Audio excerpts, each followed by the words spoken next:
Standing at the edge of the cliff, our boy Jaha isn't begging for his life.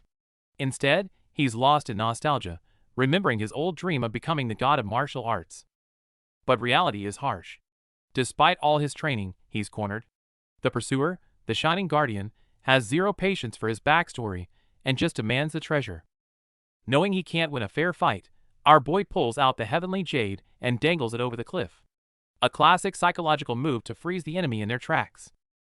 The guardian tries to get under his skin with insults about his taste in women, but the mad demon deflects it effortlessly. He claims no ordinary woman is worthy of his caliber. Enjoying the tension, he teases them by pretending to drop the jewel. He reminds them exactly who they're dealing with, the infamous mad demon. With the final battle looming, our boy keeps rambling about the emptiness of life. His complete lack of tension is starting to seriously piss off the guardian. It's not just talk though. Jaha has slaughtered over 100 elite cultists during his escape. There's no walking away from this blood debt. Just as the tension peaks for the final showdown, our boy calls a timeout. He drops a bombshell request that ruins the mood completely. He really needs to take a shit. Facing the furious cult leader, our boy pulls out the legendary heavenly jade. But instead of tossing it off the cliff like he threatened, he does the unthinkable. He tosses it right into his own mouth. Gulp. The cultists are absolutely stunned. Not only did he eat their holy artifact, but he also has the nerve to review the flavor, claiming it tastes like peaches. While the villain loses his mind, our boy just smirks, knowing he's won the mental battle. Since the treasure is now inside him, the order changes from kill to capture alive. The minions swarm forward instantly, desperate to cut our boy open and retrieve the jade before he digests it. Even heavily outnumbered, our boy moves with liquid grace. He slides back to create space, then launches into an acrobatic counterattack, weaving through the cultists' blades with desperate precision. It's a brutal dance on the edge of the cliff. Our boy dodges a fatal swing by an inch and retaliates instantly, cutting down the attackers one by one. He might be cornered, but he's certainly not helpless. But the numbers game is catching up to him. A cold blade slips past his defenses, barely missing his throat.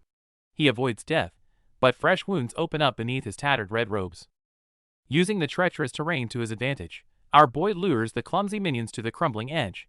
With a quick dodge, he watches them lose their footing and plummet to their dooms, thinning the herd the hard way. Watching his men drop like flies, the left guardian has seen enough. He orders the useless minions back and steps forward himself, radiating pure murderous intent. It's time for the boss fight. The guardian lunges with a palm strike glowing with blue energy. Despite being exhausted and cornered, our boy refuses to back down, charging up his own orange energy and taunting the leader to bring it on.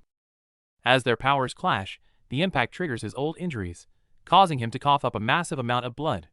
But pain only fuels his madness. Realizing this is the end, he decides to unleash one final technique to take the bastard down with him. It's the final clash. Our boy throws everything he has into one last punch, but in his critical state, he's overwhelmed. The massive shockwave sends him flying backward, helpless against the impact. The strike shatters the cliff edge, and our boy vanishes into the abyss below. Back on top, the shining guardian survives but isn't unscathed. Clutching a corrupted, purple arm, he collapses in the snow, gasping for air. Staring at the empty cliff, the guardian is fuming. Because even as he fell to his death, our boy didn't show an ounce of fear. Instead, he fell with a smirk, throwing out curses until the very end. That level of pettiness drives the guardian insane, screaming at his men to find the body, no matter what. Despite the rage, he has to admit Jaha's determination to fight until the bitter end was terrifyingly impressive. The scene shifts to the void, where our boy's consciousness drifts in darkness. He starts reviewing his life. Killing so many cultists was definitely a win. But his biggest regret? He spent so much time fighting that he never even got to date a beautiful woman. Just as he's lost in thought, the darkness fades, and a white-haired elder appears before him. Before our boy can figure out if this is heaven or hell, the old man starts interrogating him about why he swallowed the jade of heaven. The elder warns that the jade traps the souls of countless masters, meaning Jaha will be haunted by them. But our boy's logic is built different. He immediately thinks, does that mean free chi for me? The sheer audacity leaves the old man speechless. The atmosphere gets heavy as the elder powers up, demanding the true reason Jaha ate the jade. Facing a being who could wipe out his soul in an instant, our boy just smirks and gives the most honest answer possible. I just didn't want the demon cult leader to have it.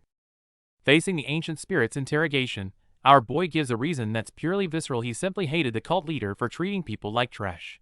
Surprisingly, this raw honesty amuses the old master, who decides to grant him one final chance to rewrite his fate. The old master gathers a mysterious red energy in his hands. While he calls it a gift, it's clearly something beyond our boy's current comprehension, and before he can even process what's happening, his consciousness begins to fade. With a sudden gasp, Jaha wakes up from what felt like a nightmare. He pants heavily and looks around, only to realize he's not in hell, but sitting in a humble yet incredibly familiar room. Memories come flooding back. Despite the cold sweat running down his face, he instantly recognizes this place. It's the very inn where he worked during his younger days. After calming himself down a bit, he double-checks his surroundings. This isn't a flashback before death. The tactile reality tells him that everything here is real. Realizing he's back in his 20s, the confusion in our boy's eyes is instantly replaced by pure ecstasy. With memories of his past life, he can start his martial arts training years in advance. In this life, he's going to be stronger than anyone. Just as he's reveling in the joy of rebirth, a sharp pain in his mouth pulls him back to reality. Touching the torn wound, he tries to recall exactly which disastrous day this was. He pushes aside the curtain, and the scene outside is a total disaster zone, with broken tables and chairs everywhere. Seeing this familiar mess, the buried memories finally snap into focus. It was back when he was just a naive waiter. He honestly told the guests he was saving money to hear the courtesan Chaeyang sing, only to be mocked by the bored crowd who spread rumors that he was punching way above his weight. Looking at the absolute wreckage of the inn, reality sets in for our boy. This is the exact night he got beaten half to death, and the place was trashed. Angry as he is, he needs to check his condition first. Our boy sits down immediately and starts channeling the secret arts he mastered in his past life as the Mad Demon. To his absolute shock, a massive amount of chi manifests instantly. He thought he'd have to start from zero, but his body is overflowing with power. As day turns to night, our boy remains in deep meditation. It's strange he knows this technique, but mastering it this quickly in a younger body feels almost too easy. He realizes this must be the power of the jade of heaven he swallowed. Even if it's only half his original strength, it's more than enough. He finally stops when his stomach starts complaining. Now that he's confident in his power, he steps out for a stroll. But the moment he hits the streets, the locals start whispering about the waiter who survived and mocking his audacity. Hearing their mockery and seeing the lit-up pavilion in the distance, buried memories of humiliation start flooding back, fueling his growing rage. It all comes back. He made a simple joke about saving up to see the famous courtesan Chaeyang. For that, the thugs beat him senseless, treating him like dirt. What stings the most is that while he was being beaten like a dog, she didn't show an ounce of pity, just stood there, watching him with cold, mocking eyes. We cut back to a bit earlier, where our boy was getting absolutely jumped by the gang. But as he sits there in pain, something clicks. The memories of the Mad Demon flood back, and he realizes he's been given a second chance. Now that he's back, it's payback time. Our boy walks right up to the thug who beat him, but the guy is clueless, still mocking him and asking for his name like he's nothing. Annoyed by the silence, the thug swings first, but our boy isn't the weak waiter anymore. He counters with a devastating punch that sends the guy flying, standing over him like it was absolutely nothing. Hearing the commotion, another goon rushes out screaming, trying to jump in. Big mistake. Our boy grabs him by the face and slams him into the ground before he can even finish his sentence. After dealing with the trash outside, our boy complains about their lack of hospitality and kicks the front door open. The noise instantly kills the mood inside, and every eye in the room turns to him. Everyone is confused until they recognize the face. It's just the errand boy they usually bully. But seeing that dangerous smirk on his face, they're starting to realize this is definitely not a social call. The guards recognize our boy and mock him for coming back after getting beaten to a pulp recently. They think he's lost his mind and try to block his path. Watching from above, manager Xiangti intervenes. Despite the tension, he orders the guards to treat our boy like a paying customer and let him inside. Reluctantly following orders, the guards escort him through the red corridors. Our boy strolls into the enemy stronghold with the confidence of a king rather than a waiter. Our boy sits down and demands the most expensive booze. The gangster waiter is furious at being ordered around by a lowly errand boy and barely holds back his rage. Instead of backing down, our boy deliberately provokes the waiter with insults. If it weren't for Xiangti's orders, a fight would have broken out right then and there. As the drinks arrive, A woman steps forward to pour. Our boy eyes the alcohol critically and casually demands to see Chae-yang, acting like he owns the place. Instead of getting angry at his rude demands, the server simply agrees to pass the message along. Her calm demeanor hints that she's used to dealing with trouble. Left alone, our boy takes a sip and immediately scowls. He realizes they served him watered-down trash, thinking he wouldn't know the difference.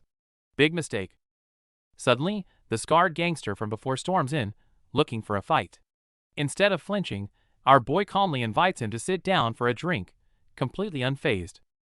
While the thug screams and threatens him, our boy just calmly pours himself a drink. Furious at being ignored, the guy slams the table, demanding attention. The thug makes the mistake of reaching out, and our boy instantly crushes his wrist. While the guy sweats in agony, our protagonist just smirks, barely breaking a sweat. Chae-yang walks in just in time to see the aftermath. Our boy decides he's bored with the thug and casually dismisses him, telling him to leave before things get worse. Although the thug is gone, Chae-yang looks serious. She warns our boy that he's in deep trouble with the gang and reminds him that the wine acts as a hefty bill. Our boy drops the jokes and gets serious. He clarifies that he never saw her as someone who sells her body, but as a true entertainer, demanding respect. Chae-yang is completely stunned. She realizes that unlike other men, this crazy waiter actually respects her profession, leaving her momentarily speechless. Just as the mood settles, the door is kicked open. The thug is back with armed backup, and it looks like the peaceful drink is officially over. The red-robed thugs are itching for a fight and want to take it outside to avoid a mess. But our boy Jaha? He's completely unbothered, insisting he needs to finish his wine first, which only makes them angrier. Ignoring the murderous intent filling the room, Jaha toys with his cup and drops a casual reality check. Everyone is always so confident they can kill me. Ever notice that? This arrogance just cracks them up. The thugs burst into mocking laughter, convinced Jaha is just a brain-damaged fool who doesn't understand his position. They treat him like a complete joke. Jaha even has the nerve to offer them a drink amidst their mockery. When ignored, he pours one for himself, takes a sip, and immediately complains about the quality, treating this standoff like a bad restaurant review. The lead thug can't wrap his head around it. The confusion turns to pure rage as he slams the table, demanding to know why our boy is so relaxed when he's about to die. Weapons are finally drawn. But instead of fear, Jaha starts giggling uncontrollably. The thugs join in with maniacal laughter, thinking they're about to slaughter a madman, unaware the predator is actually sitting right there. As they lunge in for the kill, Jaha makes his move. In a split second, the banquet table becomes a weapon. He flips the entire spread, sending food flying and crushing the attackers under the heavy wood. The laughter stops instantly. With the thugs pinned and groaning under the debris, Jaha hops on top of the overturned table. Looking down at his friends, he delivers the final punchline, "Am I still a joke to you now?" The purple-haired lady was sitting calmly 1 second, and the next, she snaps, slamming the table and screaming at the disrespect shown to her. Turns out, they tried to serve her cheap, trash wine. Our boy watches as she lectures them, warning that while she usually doesn't hit civilians, they're really testing her patience. Since she won't dirty her hands, our boy steps in. He pins the guys down into the broken glass, asking with a twisted grin why they aren't laughing anymore. The party is over though. Heavy footsteps announce the arrival of backup. A white-haired elder walks in with the rest of the gang, and he does not look happy about the mess. Seeing his men crushed, the elder asks if Jaha has lost his mind and threatens him with death. But Jaha? He just looks confused, like the concept of dying is a joke to him. Jaha has the audacity to smirk, which snaps the old man's last nerve. The elder lunges into attack, but our boy is faster, smashing a ceramic jar directly into his face. That hit connected perfectly. The elder stumbles back, blood pouring down his face, as his panicked minions rush in to catch him before he falls. Jaha stands tall in the wreckage, casually challenging anyone else to step up, while the humiliated leader can only glare through the blood and whisper his name. As Seonti reaches for his blade, our boy stops him cold with a stare that screams death. The warning is simple, but terrifying enough to make a seasoned fighter hesitate. Pointing to the bodies already hitting the floor, our boy makes it clear this wasn't luck. His eyes start glowing with that signature madness, forcing the opponent to choose between his pride and his life. Realizing he's completely outmatched, the white-haired fighter wisely decides that living is better than dying. He signals his men to back off, de-escalating the situation before heads start rolling. Now that the swords are away, it's time to talk business. Our boy casually demands a drink and an apology for an old friend, acting like he didn't just threaten to massacre everyone in the room. While nursing his bleeding eye and worrying about his fallen subordinates, Seonti is trying to figure our guy out. The sudden switch from killer to casual guest is more unsettling than the fight itself. Only our boy could go from a death match to a tea party in 10 seconds. They take a seat at the table, leaving the baffled opponent with no choice but to play along with this absurdity. Our guy immediately complains that the wine tastes cheaper than before. The host tries to make up some excuse about profit margins, but it's clear he's just serving the budget stuff. After downing a shot to calm his nerves, Seonti finally asks the million-dollar question. He's trying to understand how a simple waiter suddenly became a martial arts monster. Seonti tries to save face with a lame excuse about holding back because of his grandfather, but our boy isn't buying it. Jaha's patience is wearing thin with these ridiculous lies. Tired of the talk, our boy flexes a bit of his internal energy. Realizing the massive gap in their strength, Seonti immediately slams his head on the floor in a terrified apology. Just then, Chaehyang walks in and freezes. She can't believe her eyes. Her powerful boss, Seonti, is kneeling on the floor in total submission to a lowly waiter. Seonti snaps at Chaehyang to pull herself together before she makes things worse. The tension in the room is so thick that she's visibly shaking, completely overwhelmed by fear. Terrified and acting on pure instinct, her trembling hands pour a drink for Jaha. Our boy just stares at her coldly, wondering what exactly she thinks she's doing since he never asked for service. To get her out of harm's way, Jaha decides to put on a ruthless act. He coldly tells her that even waiters have feelings, but he has never felt anything for her, effectively rejecting her on the spot. The act works a little too well. Heartbroken and humiliated, Chaehyang bursts into tears and runs out of the room. It was harsh, but it got her away from the danger immediately. With the room cleared, Jaha drops the act and turns his cold gaze back to Seonti. He demands respect, and seeing the power in Jaha's eyes, Seonti realizes he has no choice but to submit completely. Manager Byok is acting surprisingly polite, pouring drinks and bowing his head. Our boy plays along, knowing that this quiet drink is just the calm before the storm. Manager Byok starts explaining the local politics, sweating bullets as he mentions that any new faction needs the Black Rabbit clan's approval to survive in Ilyang. Instead of bowing down to the local bosses, our boy suggests a simple alternative: just force the Joe brothers to work for him. Byok looks completely baffled by this insane logic. Our boy drops the bomb. He's starting his own sect tomorrow morning. He gives Byok a clear choice: bet on the established gangs, or take a gamble on the new boss in town. As our boy walks away, Byok is left in shock, wondering what kind of waiter talks about taking over the underworld like it's a grocery run. Byok tries to warn him one last time about the beating waiting outside, but our guy just waves him off and coolly tells him to put the drinks on his tab. Stepping out, he finds a welcoming committee of red-robed thugs blocking his path. Instead of flinching, he simply orders the punks to get out of his way. A familiar face emerges from the crowd, the bandaged thug from earlier. The moment he spots our errand boy, he loses his temper completely, ready for a rematch. The thug swings a furious punch, aiming to crush our boy's face. But in the blink of an eye, the attacker is the one lying broken on the stairs, while our guy barely broke a sweat. Leaving a trail of unconscious bodies in his wake, our boy waves a cheerful goodbye to the decimated Black Rabbit crew. It seems he truly enjoyed disciplining them. Knowing that fists alone won't be enough for the main boss fight, he heads to the Dragonhead Forge under the cover of night. It's time to gear up properly. He immediately runs into an acquaintance, the apprentice blacksmith Yongge. The guy clearly hasn't heard the news and starts mocking our boy about getting beat up recently, unaware that Jaha is built different now. Ignoring the trash talk, our boy orders some sharp daggers. The blacksmith is skeptical but orders his men to bring out the dragon set, while taking a cheap shot at Jaha's terrible cooking skills. The weapons look solid, but the price tag of 90 Niang hits harder than a punch. Even with a so-called local discount, it's way out of a waiter's budget. So, our guy proposes a genius business model: renting the weapons for 50 Niang and returning them after the fight. The blacksmith is visibly confused by this audacity. Suddenly, the head blacksmith steps in. Hearing that Jaha is going to war, he decides to help out of respect for Jaha's grandfather, while making sure to remind our boy that his cooking still sucks. While the Black Sea Wolf offers to step in and mediate the upcoming conflict, our boy politely declines. He's got a plan, and he doesn't need a babysitter. Here comes the pitch. Jaha proposes uniting the local forges into a single sect to stop the Black Rabbit clan from draining them dry. No bribes, no hierarchy, just honest work. The Sea Wolf thinks the plan sounds sloppy, but he has to admit it takes guts to suggest something so bold. When asked for a name, our boy doesn't hesitate. He christens this revolutionary group the Low Down. Simple, dirty, and straight to the point.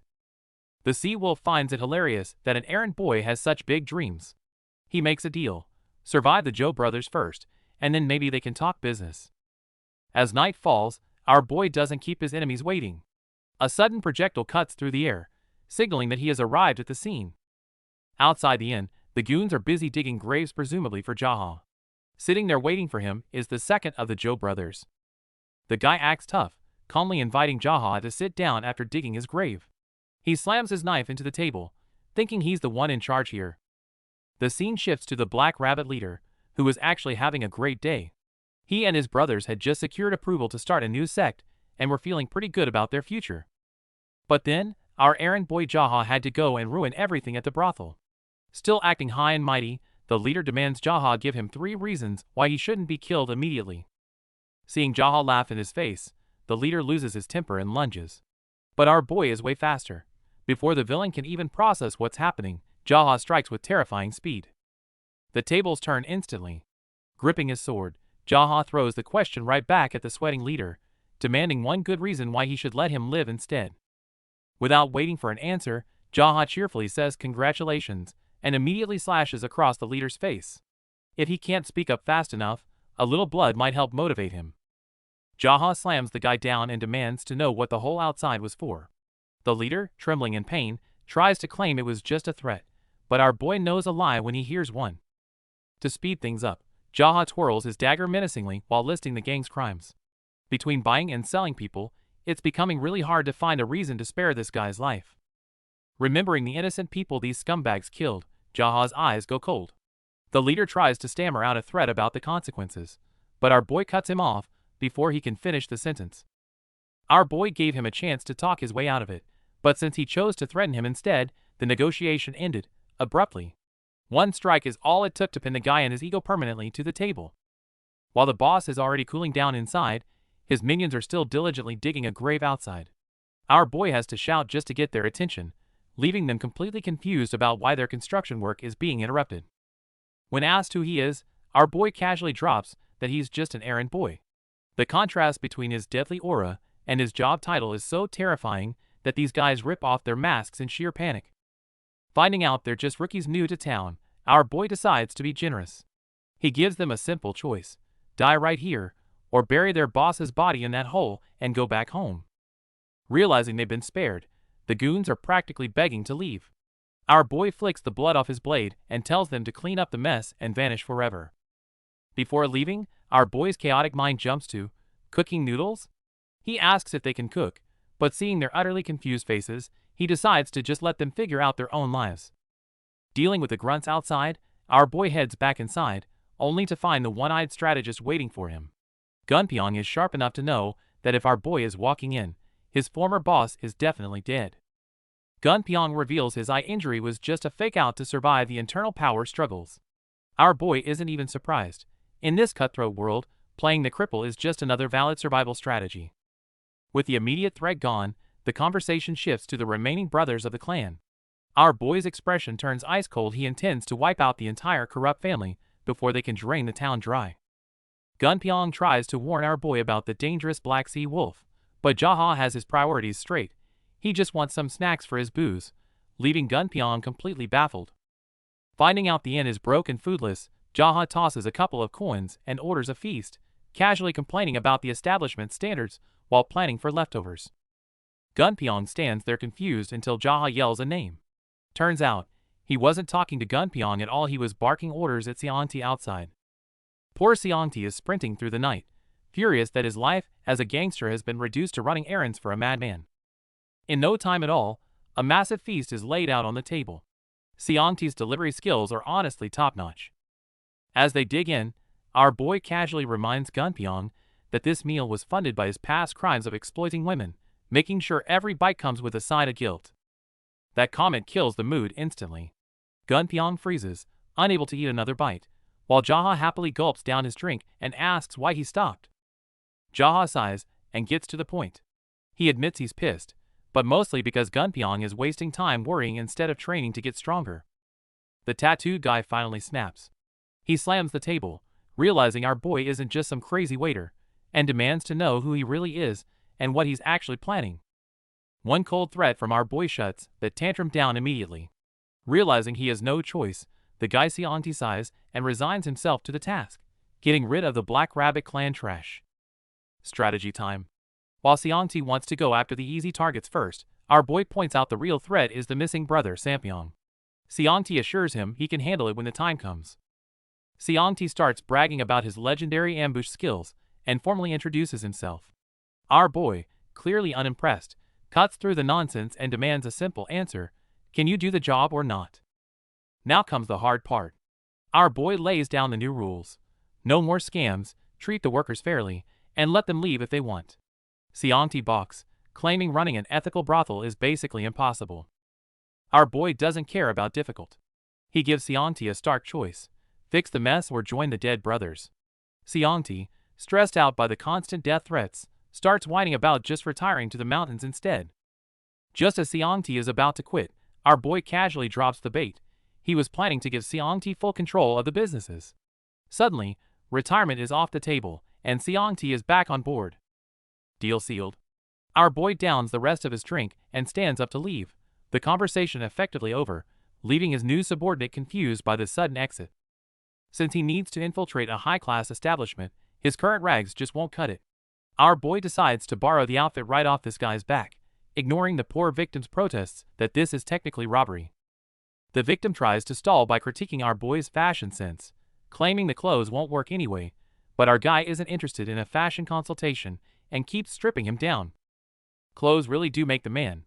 Once our boy ties up his hair and puts on the stolen robes, the transformation is stunning. Even the victim has to admit he looks surprisingly sharp. Feeling a bit too comfortable, the guy starts cracking jokes about our boy's usual homeless look. Our guy immediately shuts that down with a swift smack to the head to remind him who's in charge.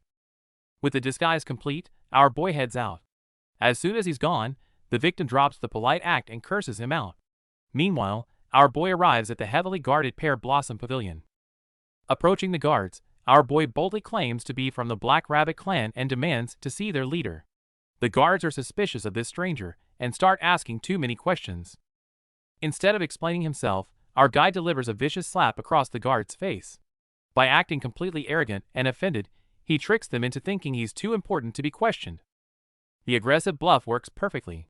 Too scared to ask further questions, the guards open the gates and usher this terrifying VIP into the main hall. Our boy strolled right into the enemy base and made himself comfortable in the boss's chair, casually critiquing the furniture like he owns the place. The actual boss walks in to find a stranger occupying his throne.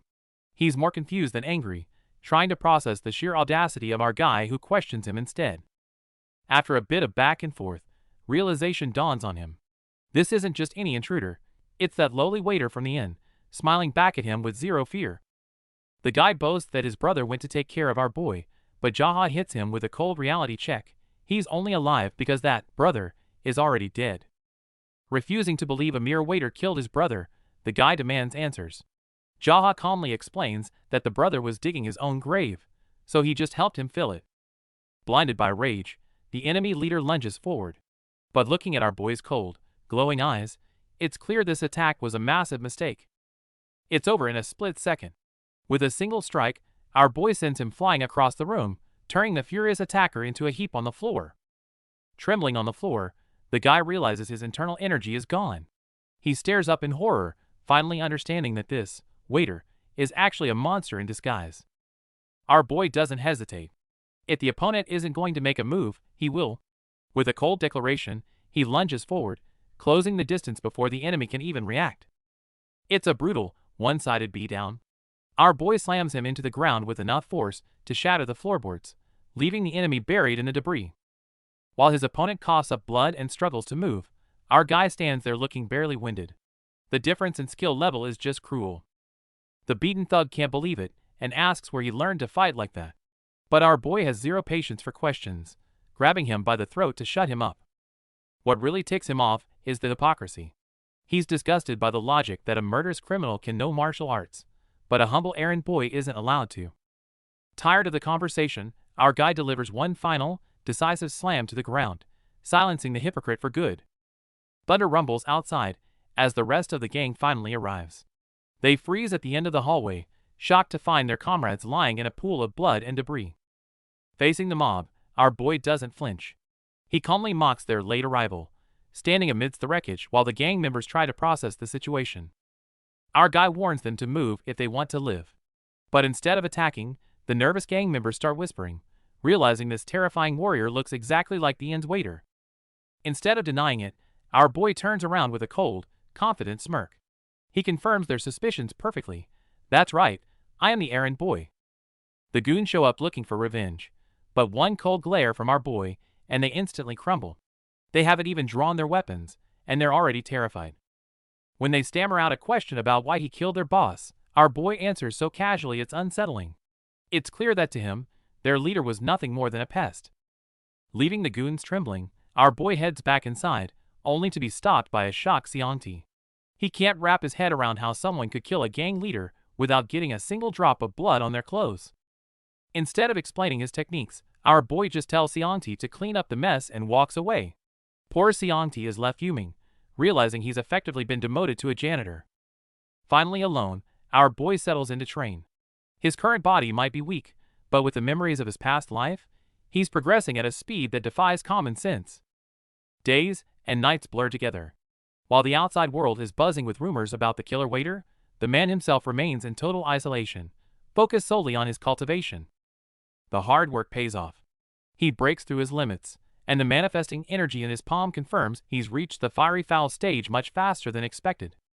There is one side effect, though the impurities expelled from his body have made the room smell absolutely terrible. But to our boy, that stench is just the sweet smell of success. Just as our boy tries to head back inside for a break, he's hit by a wall of absolute stench. He turns to see his guest sweating profusely and looking utterly miserable. Turns out the laxatives finally kicked in right in the guy's pants.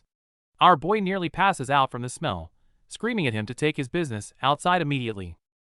After ejecting the walking biohazard, our boy finally settles into a hot bath. As the steam rises, he takes a moment to wash away the stress of the day. He doesn't let up on the smelly guy either, barking at him to drop the knife and scrub himself clean before he stinks up the entire place. His peace is interrupted when Chae-Yang enters with a towel. She awkwardly announces she is here to help him bathe, leaving our boy completely confused by this unexpected service. Realizing this was Seonti's idea, our boy immediately shuts it down. He sternly refuses her help, reminding her that if she claims to be an entertainer and not a whore, she needs to respect herself. After sending her away, he curses Seonti under his breath. The guy is a capable underling, but his misguided attempts to suck up are creating more awkward situations than actual help. Before leaving, Chae-Yang asks why someone so strong allowed himself to be beaten before. Our boy just smirks, dropping a bit of twisted wisdom. You have to take a beating before you can get revenge. Our boy is enjoying a nice bath, casually roasting the enemy's honey trap attempts, claiming they failed simply because the women weren't up to his standards. He continues his lecture on quality control while soaking, completely relaxed, looking more like a grumpy critic than a martial arts master. Suddenly, Seonti bursts in screaming about a fire. Our boy is dismissive at first, until he realizes it's his inn that's currently up in flames. Outside, the inn is blazing. A gang of thugs stands guard, with their leader threatening death to anyone who dares help the errand boy. But the intimidation is cut short when someone points out the irony. He just set fire to the place where his own brother is buried. The leader instantly loses his cool. Our boy steps out, still wet from his bath, genuinely confused by their logic. Burning down a building just to find one person seems a bit excessive, even for villains. The leader brought a mysterious expert for backup, but the guy takes one look at our waiter protagonist and feels insulted, refusing to dirty his hands on a nobody. The expert doubles down on the disrespect, telling the leader to handle it himself or join his dead brothers. Now the guy is sweating bullets, forced to fight alone. Seeing the internal conflict, our boy happily accepts the duel.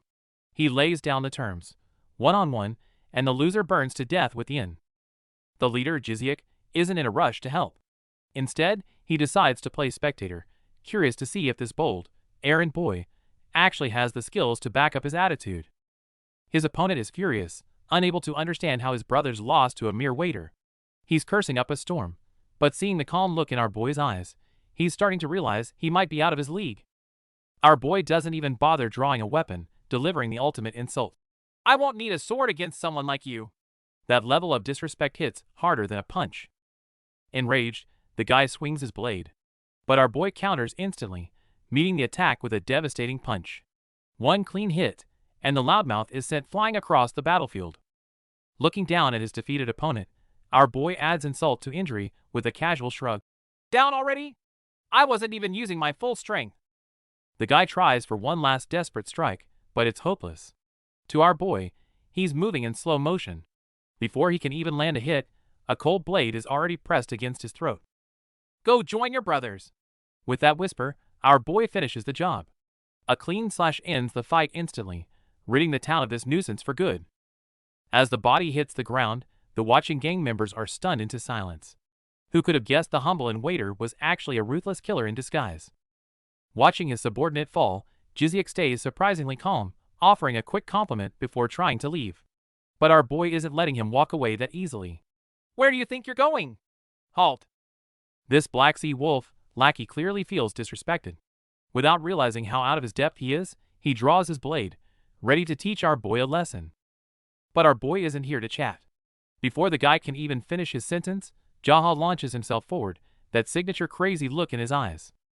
Using the momentum, he leaps into the air and brings his sword down hard. The strike is so heavy the enemy is forced onto the back foot immediately. The villain isn't going down without a fight though. He grits his teeth, tanks the hit, and throws a heavy punch powered by internal energy to push Jaha back. But that telegraphed attack hits nothing but air.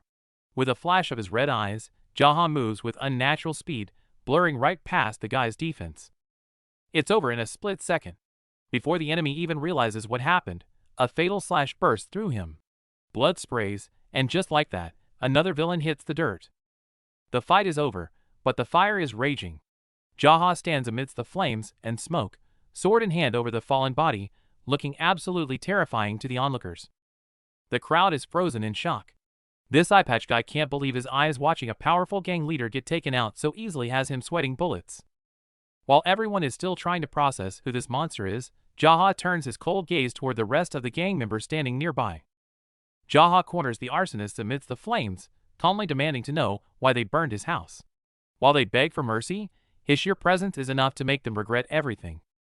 Seonti interrupts the tense moment with a ridiculous excuse, claiming the inn smelled so bad that he also fought the urge to burn it down, trying to defuse the situation with sarcasm. Jaha shoots him a dangerous glare, half joking about killing him too. But he pivots quickly, deciding to force these terrified men to rebuild the inn instead of slaughtering them. Realizing he's being spared, Seonti immediately starts planning the reconstruction.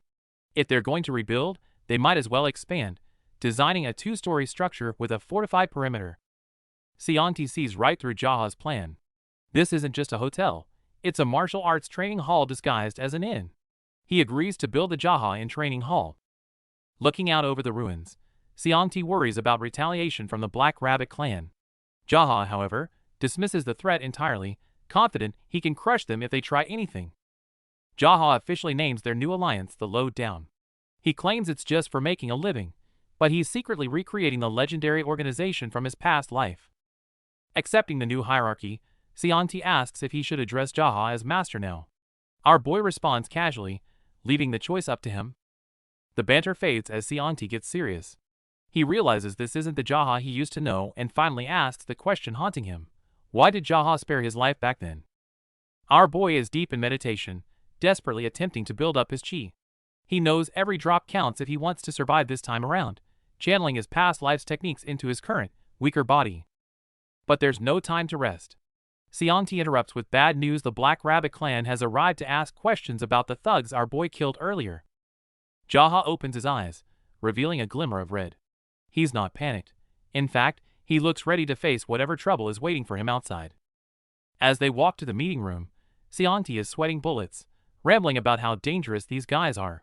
Meanwhile, our boy is strolling down the hall like he doesn't have a care in the world. Seeing his subordinate trembling, Jaha stops and gives him a look that cuts through the fear. He assures him with absolute confidence. Don't worry. I'm certainly not going to die today. Seonti shows him into the room and promptly shuts the door, leaving our boy alone with the guests, who still mistakenly think they're the ones in charge here. The two envoys introduce themselves with fancy titles, expecting fear.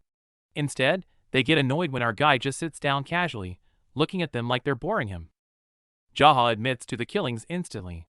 Then, with a straight face, he asks if these guys are grieving relatives, completely mocking their attempt at intimidation and confusing the hell out of them. These tax collectors can't believe our boy's attitude. They're thinking he's arrogant for taking out the Joe brothers, assuming he must have some secret backing. But Jaha catches them whispering and tells them to cut the act and speak up.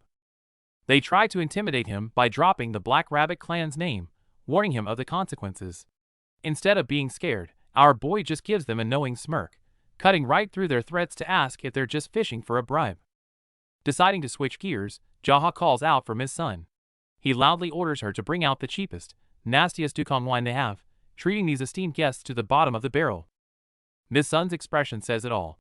Clearly offended by the order, she sarcastically agrees to fetch the bottom shelf stuff, radiating pure hostility, as she bows and walks away.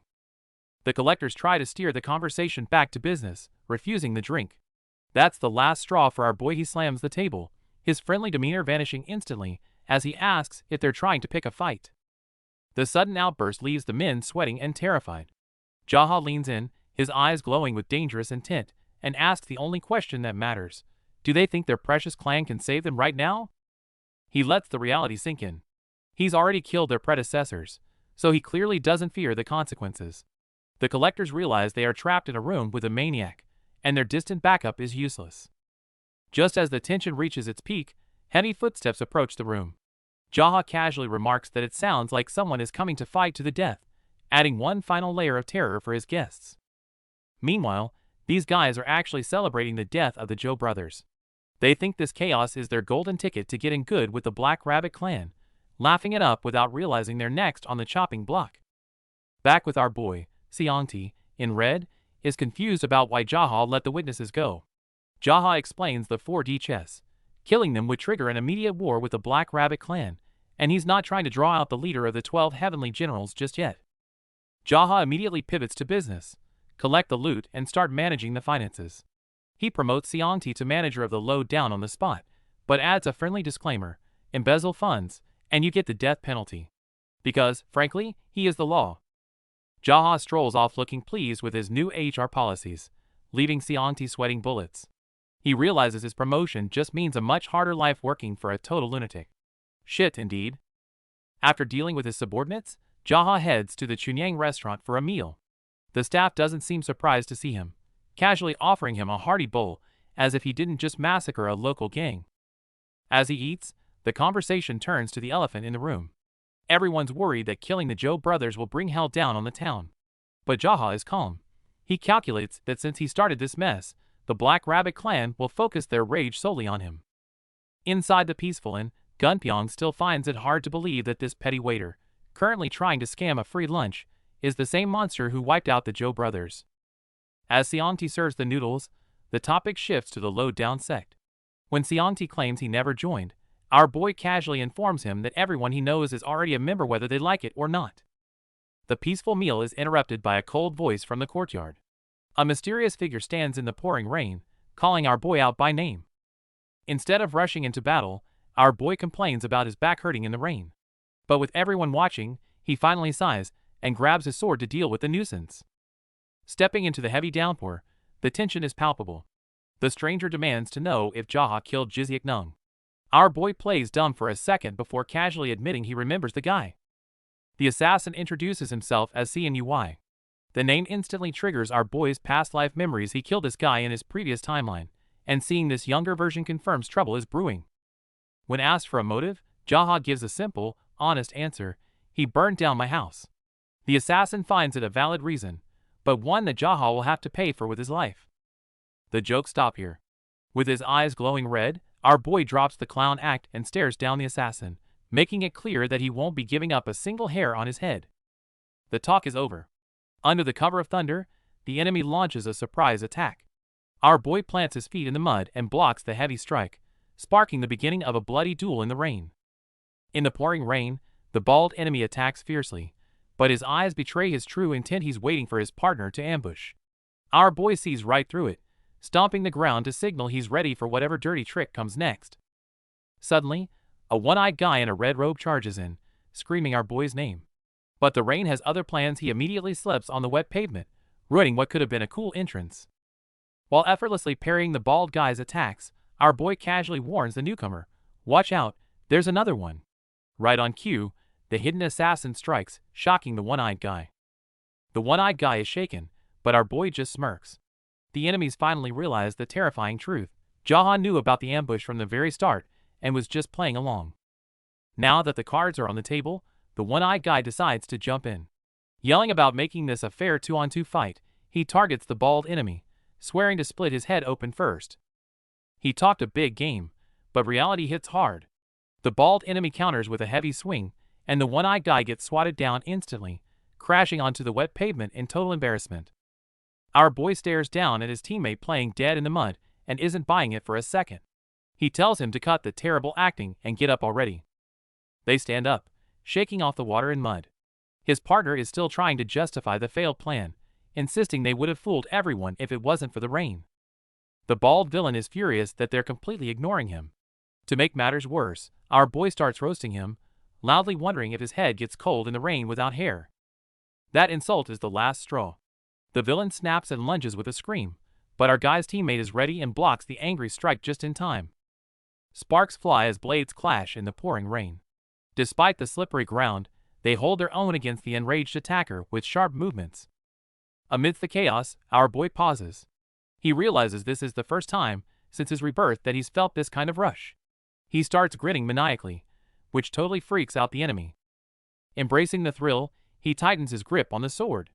The playful vibe vanishes instantly, replaced by a terrifying aura as he prepares to get serious. The blade ignites with a sinister red glow, stunning the onlookers. Our boy Jaha locks eyes with his opponent, signaling that the final clash is imminent. Without a word, they explode into action. Jaha's movement is ghost-like as his red blade tears through the darkness, clashing head-on with his enemy. As his eye glows crimson, Jaha spots a fatal opening. With one swift strike, he cuts through his opponent's defense, leaving the man to collapse silently into the mud. The battle is over. His ally tries to offer a compliment, but our boy ignores it completely. Jaha simply orders him to clean up the mess and walks away. Watching from the shadows, the manager is terrified. He realizes the shocking truth. The infamous Joe brothers have been completely wiped out by Jaha. Soaking in the bath, Jaha finally looks serious. He realizes that killing enemies early has accelerated the timeline, bringing dangerous threats to his doorstep much sooner. The noise outside suddenly stops, putting our boy on high alert. Two swordsmen burst in, and he immediately recognizes them as the managers he saw earlier at the bathhouse. They launch a coordinated attack, but our boy isn't impressed. Dodging their blades, he rushes in barehanded, grabs them both by the hair, and slams their heads together with brutal force. Standing over the defeated assassins, a dark thought crosses our boy's mind. Since these were Seonti's men, did he order the hit? His eyes glow red with killing intent at the mere possibility of betrayal. He corners a survivor, demanding to know where Seonti is. The guy is absolutely terrified, trembling uncontrollably, and unable to give a straight answer to our boy's icy interrogation. Stepping out into the pouring rain, our boy makes a grim decision. He doesn't know how involved Seonti is, but if his subordinate dares to turn a blade against him, he won't hesitate to kill him. Screaming Seonti's name, our boy leaps into the courtyard below. As he lands amidst the splashing rain, he realizes he's standing in a graveyard of bodies from a fresh, brutal battle. Through the rain, he spots Seonti bloody, exhausted, and surrounded by enemies. Realizing his subordinate was fighting against the attackers, our boy's killing intent vanishes as he casually greets the battered man. In the pouring rain, the battered Gunpyeong thinks he's done for until he spots our boy standing there. Desperate and bleeding, he swallows his pride and screams for help from the very man he used to call an enemy. But our boy just stands there smiling, hand on his sword, seemingly enjoying the show. His calm demeanor absolutely infuriates Gunpyeong, who screams through the rain, wondering if Jaha is there to save him or just to mock his misery. The assassins surrounding Gunpyeong are actually trembling with fear just looking at our boy. Since they hesitate, Jaha casually provokes them, forcing the terrified mob to suppress their fear and charge at him all at once. Against the rushing mob, our boy doesn't even need to draw his blade. He moves with terrifying speed, delivering precise strikes before unleashing a burst of internal energy that blows everyone away like leaves in a storm. The thugs who were shouting threats a moment ago are now scattered across the wet tiles, completely unconscious. In a split second, the chaotic courtyard is reduced to silence, save for the sound of falling rain. With the danger gone, Gunpyeong gasps for air, feeling a mix of relief and confusion. He asks if our boy came specifically to save him, only to get a cold, one-word answer, no. Our boy bluntly admits he actually planned to kill Gunpyeong too, assuming he was part of the ambush. Terrified, Gunpyeong frantically explains that he was betrayed by his own men while taking a bath, proving he's definitely not on their side.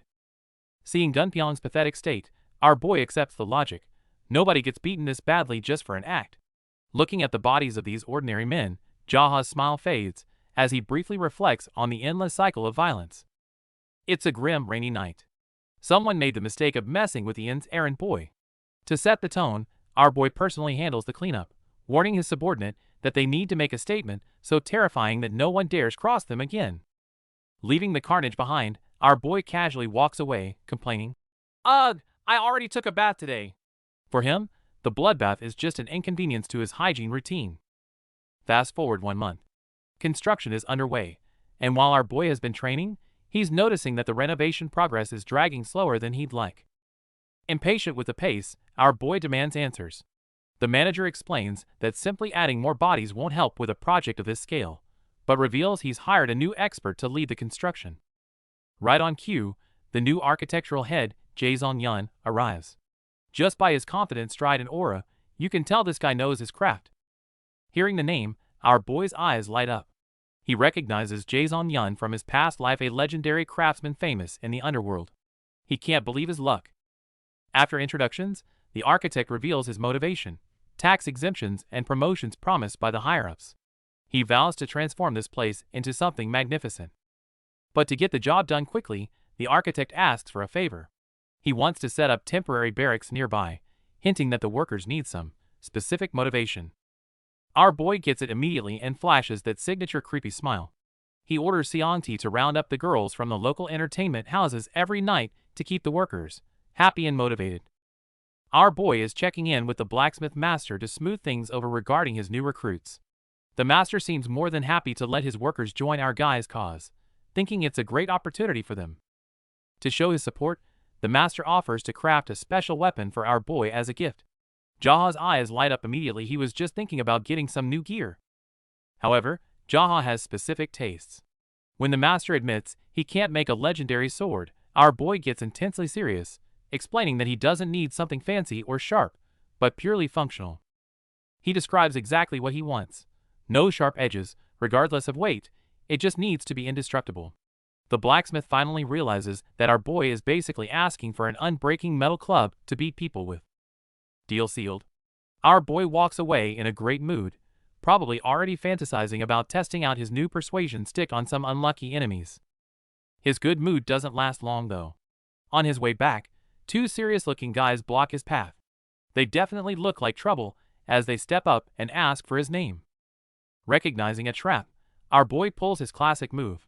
He instantly lies, saying nope, I'm just an errand boy, and tries to breeze past them, leaving the messengers in a total panic. Forced to reveal themselves, they announce they're from the Black Rabbit clan. They deliver an invitation that sounds a lot like a threat: come peacefully now, or the next visitors will be armed assassins. It's a messenger from the Gold Mountain Palace with a thinly veiled threat: go meet the boss, or run away now to save the town from a massacre. Our boy runs the numbers. Running away isn't his style, so he decides right then and there to face this big shot head-on. But he can't just show up looking like a scrub. After getting the location, a cabin on Gyeongdo Mountain, he starts planning his outfit. The messenger leaves with a final warning to flee far away, but our boy just watches him go, determined to stand his ground. Back at base, Seongti is losing his mind. Hearing it's the Gold Mountain Palace, he screams at our boy, convinced it's a suicide mission. While Jaha is chill about starting a war, Seongti is sweating bullets.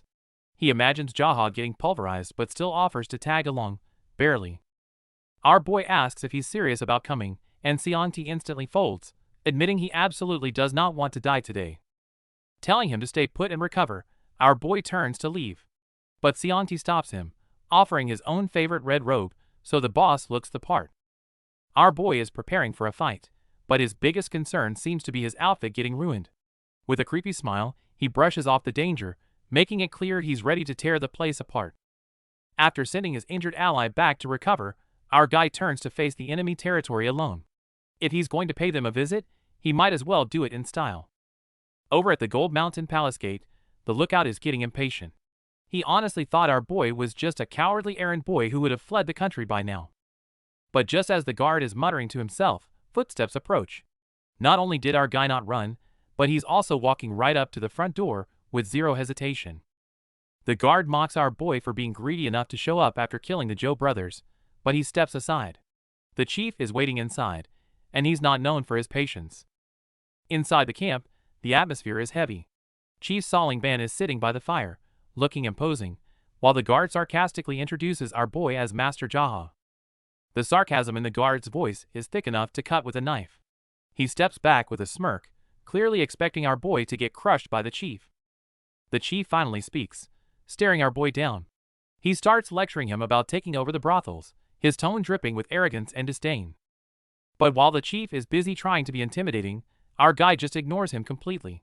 He walks right up to the empty chair and sits down like he owns the place. The chief instantly loses his cool, screaming, "Who told you to sit?" Our boy just looks at him coldly and asks if he really needs permission to sit down. The disrespect is off the charts. Facing the gang's mockery, our boy admits he's crazy and then confuses everyone by asking the leader's age. It's the perfect setup to throw them off balance before things get violent. The joking stops immediately. Jaha's expression turns cold as he offers the leader a simple, brutal choice: die alone now, or watch all your subordinates die first. Enraged by the disrespect, the leader roars and brings his blade down. But our boy is already moving, his speed creating an afterimage as he charges straight into the attack. It's a clash of wills, but the difference in power is obvious. With a massive boom that cracks the ground, the confident gang leader is slammed down by sheer force. As the dust settles, the leader barely manages to stay on his feet, using his sword for support. He's completely in shock, unable to comprehend how his strength amounts to nothing against our boy. Seeing Jaha pause, the leader foolishly hopes for mercy. But our boy shuts that down immediately, his cold red eyes confirming that he has absolutely no reason to let a slaver live. The once arrogant leader is now trembling in fear, clutching his dagger and wondering who this monster is. Meanwhile, Jaha just stands there, casually taunting him to try attacking again. One guy decides to be a hero, screaming as he lunges at our boy with a dagger to regain control. Big mistake.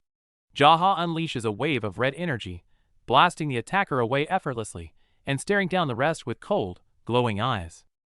The remaining thugs are frozen in shock. Jaha casually reminds them that this is what happens when you mess with a simple errand boy from Iliang. Scanning the terrified crowd, Jaha issues a simple ultimatum: kneel before the count of 3, or join your boss in the afterlife. 1, 2. He doesn't even need to finish. The fear is real, and the entire group drops to their knees in perfect synchronization.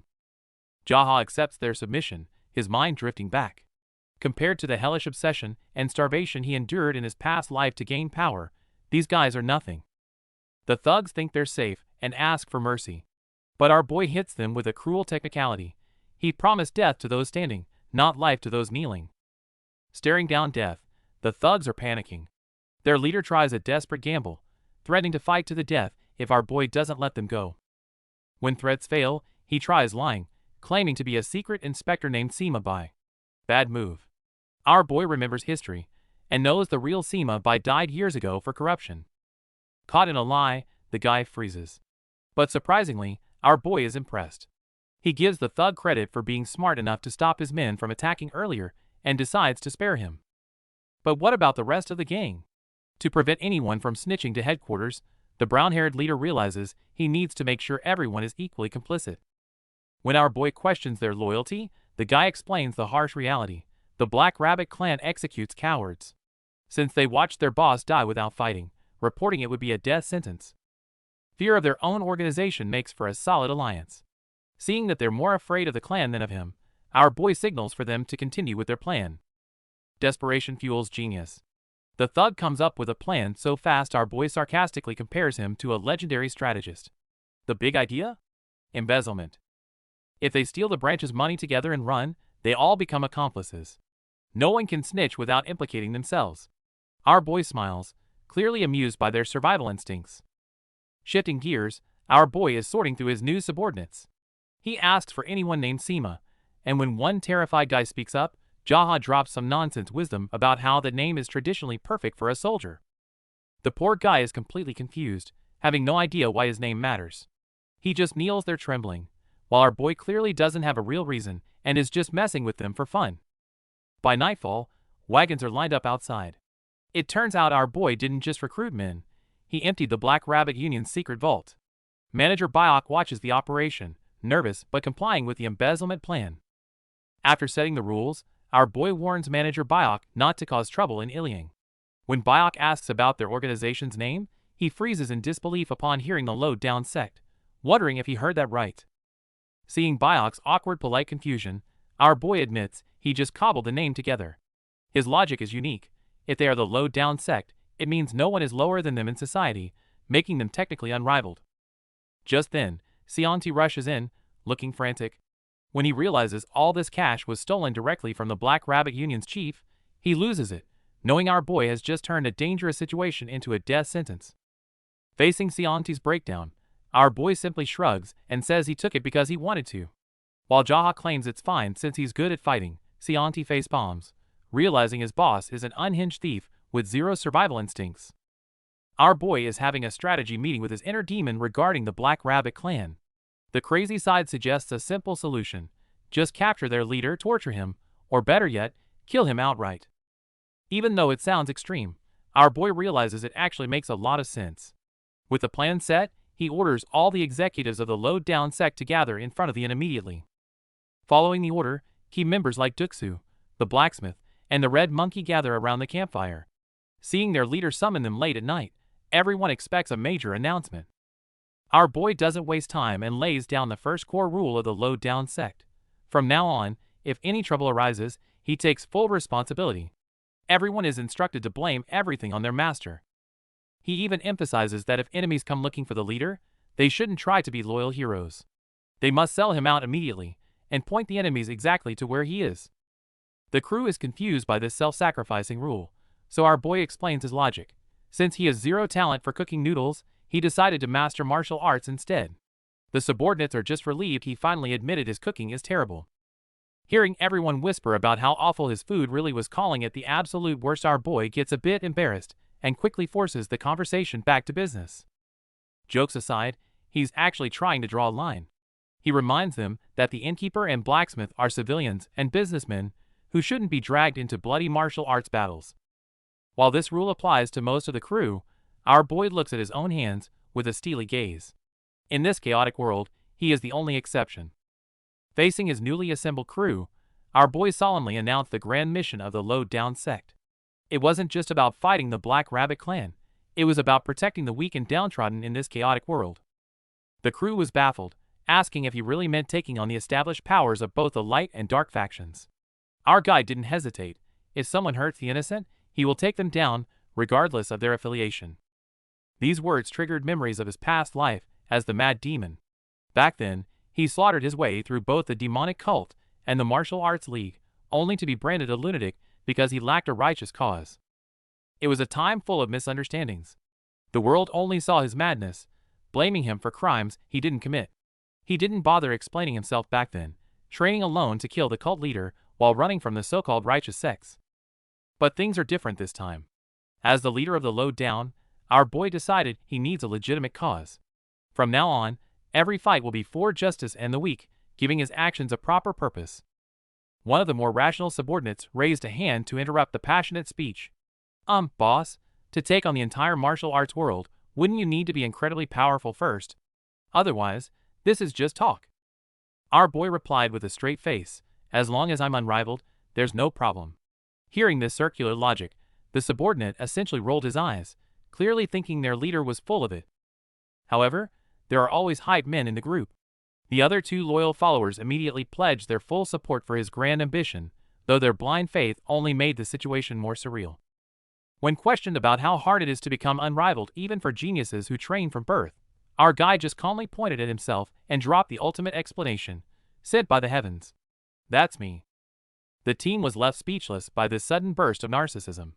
Despite the skepticism, seeing his unwavering confidence made them realize they were stuck on this crazy ride with him. Meanwhile, rumors are spreading fast. Around a campfire, a group of martial artists is already discussing this mysterious errand boy named Yahello who's making waves in the world. Back to our boy, walking alone under the moonlight. He reflects on the difference between his past life and now. Before, he was just an aimless madman, but this time, he has a plan. He realizes that madness with a purpose makes you a revolutionary. So he makes a vow to himself. In this lifetime, he's going to become a successful lunatic. The scene shifts to the dark headquarters of the Black Rabbit Union. The atmosphere is heavy as the high-ranking members sit in silence before their intimidating leader, the man in the beast mask. A subordinate delivers shocking news. Their Gold Mountain branch chief was beaten to death. The leader can barely believe it when he hears the killer was just a mere errand boy from a local inn.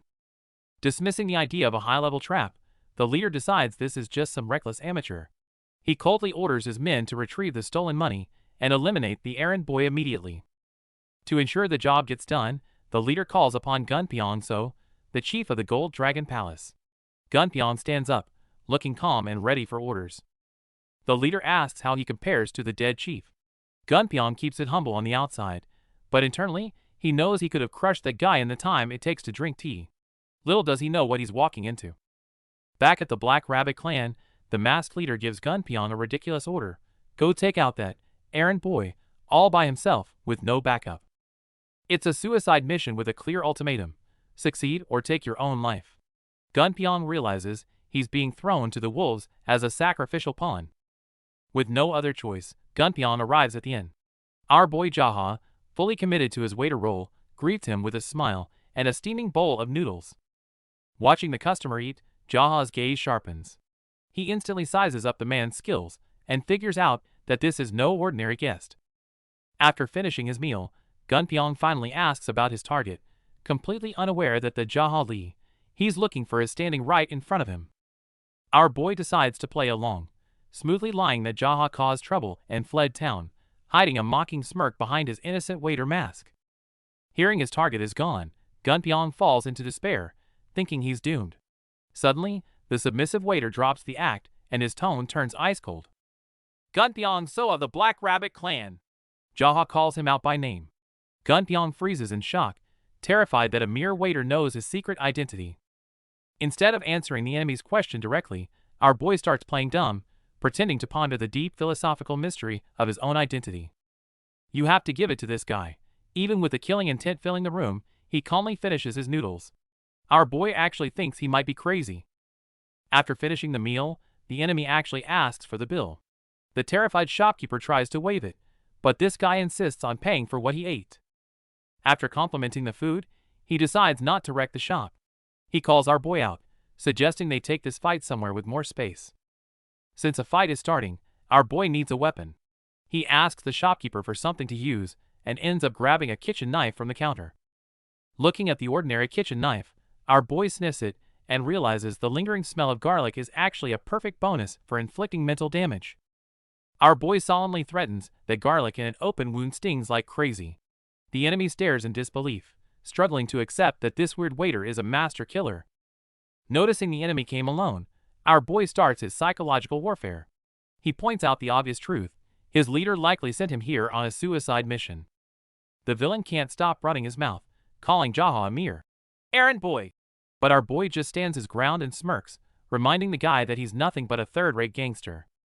Talk is cheap, so they clash immediately. Jaha instantly realizes the enemy is wielding Gunpyeong's high-quality blade, and blocking it head-on would snap his trusty kitchen knife in two. Deciding it's a waste of energy to reinforce a kitchen knife with chi, our boy stops trying to block. Instead, he relies entirely on his footwork to weave through the furious barrage of sword strikes. This drives the villain insane. Every swing is powerful and lethal, but Jaha moves like smoke, effortlessly sliding past every attack by a hair's breadth. While the enemy is visibly losing his cool, our boy calmly analyzes his form mid-fight. The guy has decent skills, sure, but not nearly enough to threaten a true master. The reality finally hits the villain hard. He's terrified to realize that no matter how angrily he attacks, this waiter is predicting his every move before he even makes it. While the enemy screams in confusion, asking about his identity and telling him to shut up in the same breath, our boy just calmly points out the stupidity of the situation. Our boy doesn't even flinch at the attack stance, instead roasting the enemy's swordsmanship as a crappy technique taught to slaves, which immediately triggers the guy's ego. Jaha starts dismantling the enemy's pride verbally, telling him the brutal truth: they aren't respected members of the faction, just disposable puppets and pawns. The insults keep coming: gamecocks, playthings, cash cows. The enemy completely loses it and screams, "Shut up!" desperate to deny the harsh reality check he's receiving. Seeing the enemy exhausted and hesitating, our boy twists the knife deeper, describing their pathetic existence of blind obedience, killing, and training solely on command like robots. The final blow involves the ranking battles they take so seriously. Our boy reveals they are just entertainment for the leader. The enemy's hands start trembling as he realizes he can't refute a single word. Enjoying the look of utter shock on the guy's face, our boy mocks his disillusionment with a cool, dark faction, before casually dropping a smirk and promising that he will personally kill their leader. To wrap up the lecture, our boy explains that their leader is too selfish to ever actually teach his best techniques to disposable minions, no matter how hard they fight for rank.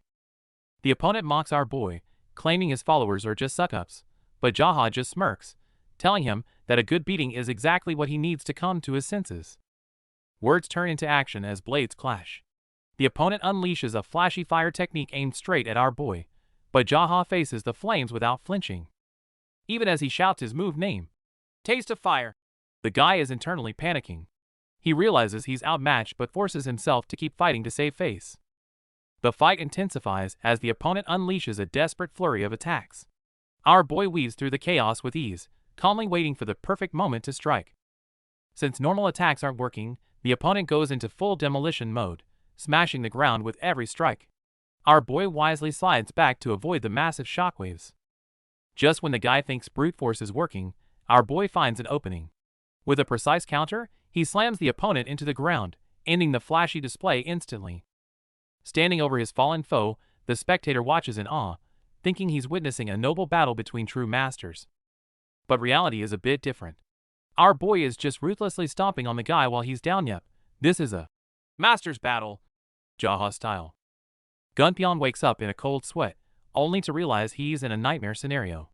Our boy Jaha isn't exactly patient, so he signals Seonti to speed up the waking process. Seonti delivers a brutal wake-up call, literally slapping the senses back into their captive.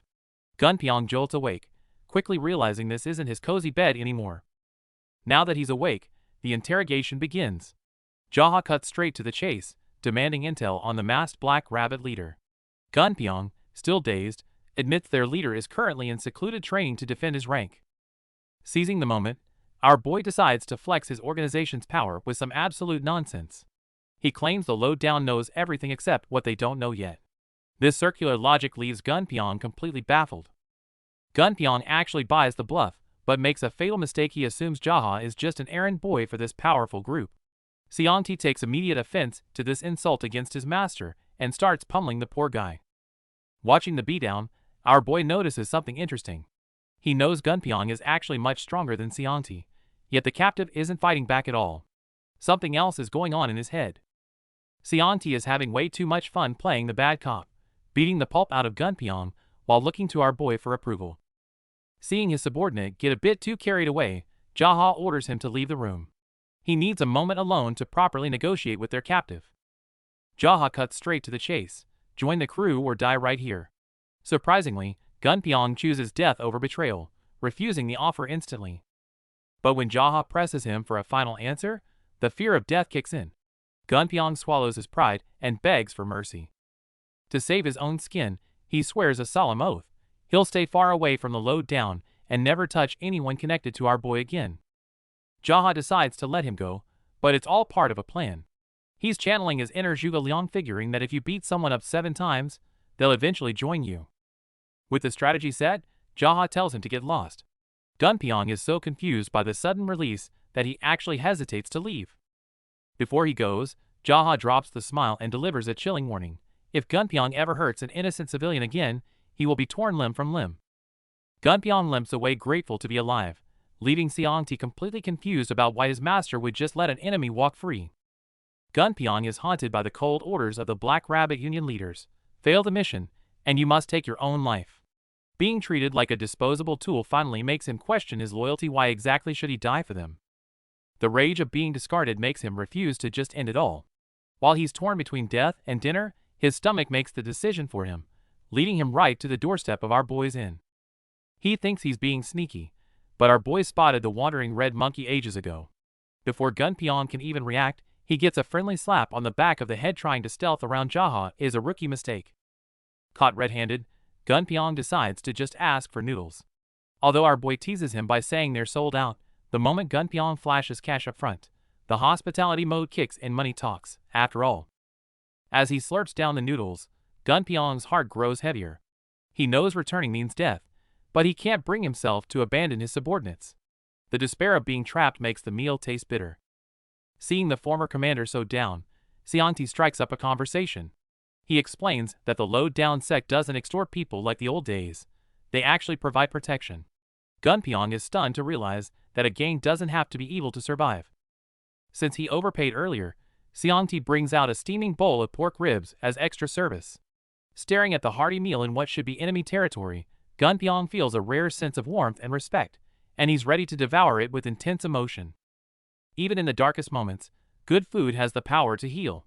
Gunpyeong grabs the ribs, ready to swallow all his grievances and confusion along with the meat. Just as everyone is digging into the feast, our boy appears at the door with a death stare. Not because of some assassin, but because these guys dared to start eating ribs without him. Our boy sits down and makes himself right at home. Between bites, he casually asks Gunpyeong why he's still hanging around eating ribs instead of running for his life after being spared. Turns out, he didn't run because he's worried about his brothers back in the Black Rabbit clan. Hearing this, our boy pauses mid-chew. Looks like this guy actually has some loyalty in him. Our boy realizes that if Gunpyeong doesn't return, the clan will eventually come looking for him. And since waiting around for trouble isn't his style, he starts forming a plan. Take me to the Black Rabbit clan. Our boy drops the command casually, leaving Gunpyeong completely shocked. Is he seriously planning to raid the entire clan alone? He even warns him to get his own men out of the way to avoid the slaughter. Still sweating buckets, Gunpyeong asks when they should leave. Our boy's answer is immediate. Right now. He brushes off the hesitation and ambush works best when they never see it coming. Looking at that intense gaze, you know he's dead serious. To keep the town safe, he needs to strike tonight and wipe out the Black Rabbit clan before the threat grows any larger. Arriving at the Black Rabbit Union's base, our boy decides against a full assault. He orders his subordinate to wait for a chance to rescue the hostages while he heads to the front gate to cause a distraction. When our boy knocks, he knocks with intent. He violently slams the door knocker against the gate, making sure every villain inside knows exactly where he is. A guard peeks out and dismisses Jaha's polite introduction as the ramblings of a drunkard. Since they refuse to open up, he decides he's done asking nicely and prepares to force his way in. Taking the aerial route, our boy leaps over the roof and executes a perfect superhero landing right in the middle of the courtyard, catching the patrol completely off guard. The alarm is raised, and he is instantly surrounded. Unfazed by the numbers, our boy casually introduces himself again to the confused mob as if he's just there for a friendly visit. The masked leader finally steps out to confront the intruder. Instead of being intimidated, our boy immediately switches to mockery, insulting the boss by calling him a slave rabbit. Meeting only silence, Jaha doubles down on the insults. The surrounding minions break into a cold sweat, shocked that anyone would dare speak to their terrifying leader with such disrespect. Through the barrage of insults, the masked leader finally realizes the truth. If this madman is standing here unharmed, it means his top enforcer, Gunpyeong, has likely already been eliminated. Instead of attacking, our boy decides to play mind games. Ignoring the leader, he addresses the henchmen directly, shouting that their boss would only be a true leader if he faced him one-on-one. Then he twists the knife, mocking the leader as a coward hiding behind a mask who uses his men as meat shields. His words cut deep, and you can see the subordinates starting to sweat and doubt their loyalty. The masked leader tries to act superior, refusing to fall for the taunt. But our boy doesn't let up, shouting back that refusing the duel is basically admitting he wants his subordinates to die for nothing. Cornered, the leader redirects his rage at Gunpyeong, asking why he hasn't killed himself yet. That's the breaking point. Gunpyeong snaps back, declaring his life belongs to himself now, not the clan. Seeing the truth, Gunpyeong makes a bold move. He calls out to his former comrades, betting his life that our boy will win and proving he's the one actually worth following. Our boy presses the advantage as he steps forward. The pressure is on. Even the loyal henchmen are glancing at their leader now, silently begging him to accept the duel to spare their lives. Realizing he's lost control of the room, the furious leader has no choice but to accept the challenge through gritted teeth. He's been completely outmaneuvered by our boy's psychological warfare. Our boy loudly announces the start of the 1v1 to lock it in.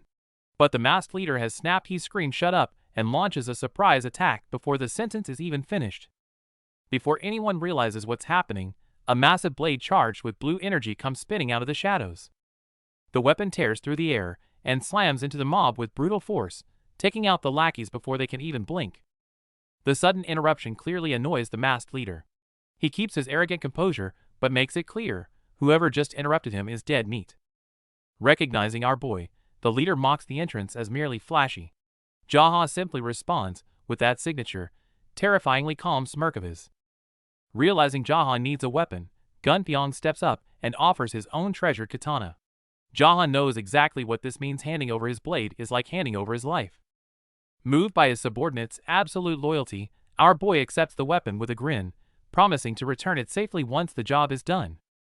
With the blade in hand, Jaha points the gleaming steel straight at the rabbit bastard, signaling that playtime is officially over. Not one to back down, the masked leader slowly draws his own ornate blade. The tension spikes as the two leaders lock eyes, ready to clash. Even moments before a life-or-death duel, our boy stays true to his chaotic nature, casually twirling the sword to taunt his opponent like this is all just a game. Facing a heavy strike from the masked leader, our boy doesn't even flinch. Instead, wearing his signature grin, he launches a high-speed counterattack head-on. The blades collide with such force that the ground beneath them cracks. Sparks fly as they trade blow for blow, turning the courtyard into a chaotic battlefield. After a brief standoff, the masked fighter gets agitated by Jaha's relaxed smile and unleashes a frantic flurry of attacks, trying to break through.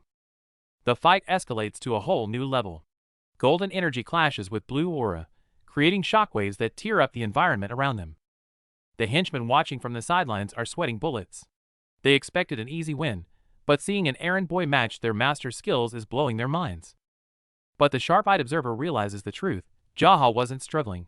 He was stalling to analyze their martial arts. Now that he's seen enough, the playtime is over. Jaha stops holding back, and the difference in power is instant. One heavy strike leaves the masked leader's hand trembling uncontrollably, realizing way too late that he's been outclassed. "You just realized?" Jaha mocks him while unleashing a relentless assault, completely breaking the masked leader's stance and forcing him back. The exchange ends with the so-called master staggering in pain, while our boy stands there looking like he barely broke a sweat. The gap in skill is undeniable. Seeing his control slipping away, the masked leader frantically orders his men to attack. But this only enrages Gunpyeong, who calls out the hypocrisy of being told to commit suicide one moment and fight for the boss the next. Just as chaos is about to erupt, our boy steps in with a commanding shout. He orders everyone to stand down, taking the burden of the fight onto himself to protect the confused subordinates. Realizing his men won't move, the leader charges in himself.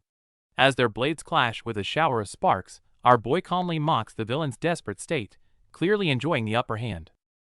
Humiliated and furious, the leader leaps into the air, putting all his weight and power into a massive downward slash intended to crush our boy in one go. Our boy could easily dodge the attack, but he realizes in a split second that if he moves, the energy from the slash will wipe out Gunpyeong and his men standing behind him. Choosing to protect the others, he meets the attack head-on. His blade erupts with fiery energy, clashing against the leader's strike and causing a massive explosion that shakes the ground. As the smoke clears, the result is obvious. The once arrogant leader is now coughing up massive amounts of blood, his internal organs shattered by the sheer force of our boy's counterattack. Gunpyeong and his men are left completely stunned. They knew our boy was strong, but witnessing this level of power firsthand makes them realize he's on an entirely different level. With the fight over, our boy turns his gaze to the frozen Gunpyeong. Instead of a threat, he offers a compliment. Gunpyeong's earlier hesitation and argument actually saved his men from being slaughtered. With their leader dead, our boy generously offers the stunned survivors a choice. If anyone wants to die out of loyalty, step up now, and he'll happily send them to the afterlife. The assassins, usually so fearsome, are sweating buckets and frozen in fear. Our boy actually looks disappointed after all. This was their last chance to challenge a lowly waiter. Since no one dares to move, silence means submission. He grabs the bloody mask, puts it on, and officially declares himself the new leader of the Black Rabbit clan.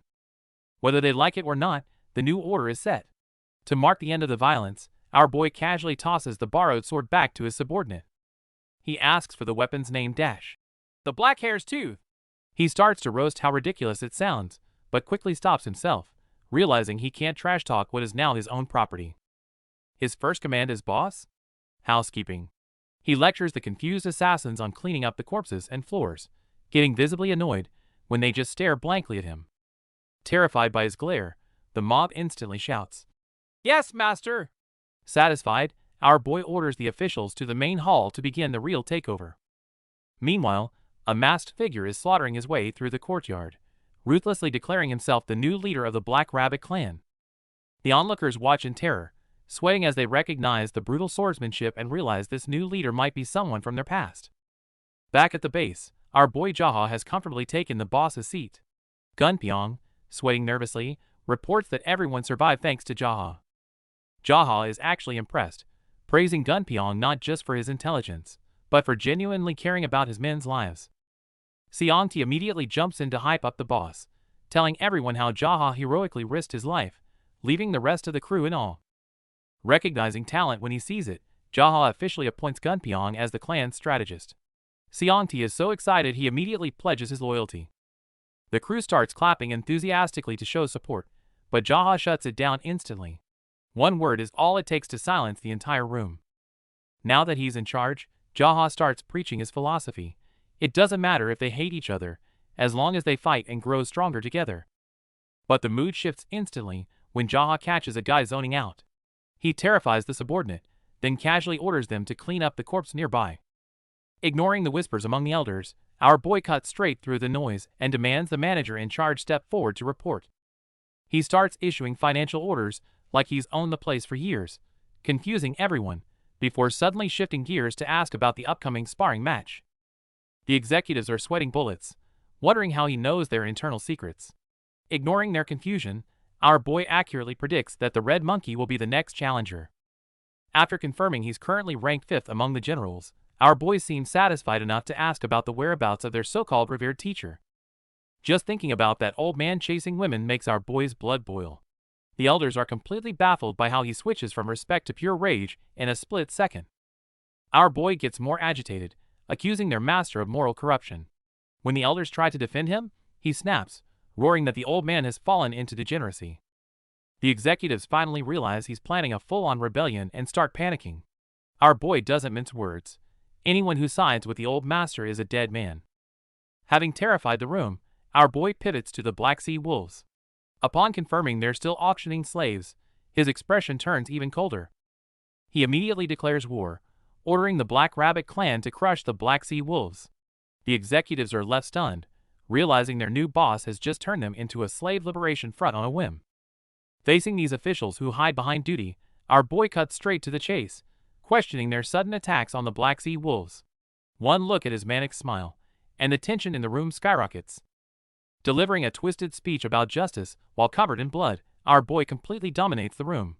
The terrified officials have no choice but to bow their heads and pledge their resources to his cause. Just to be sure, our boy flashes his bloody hand and offers a friendly one-on-one duel to any dissenters.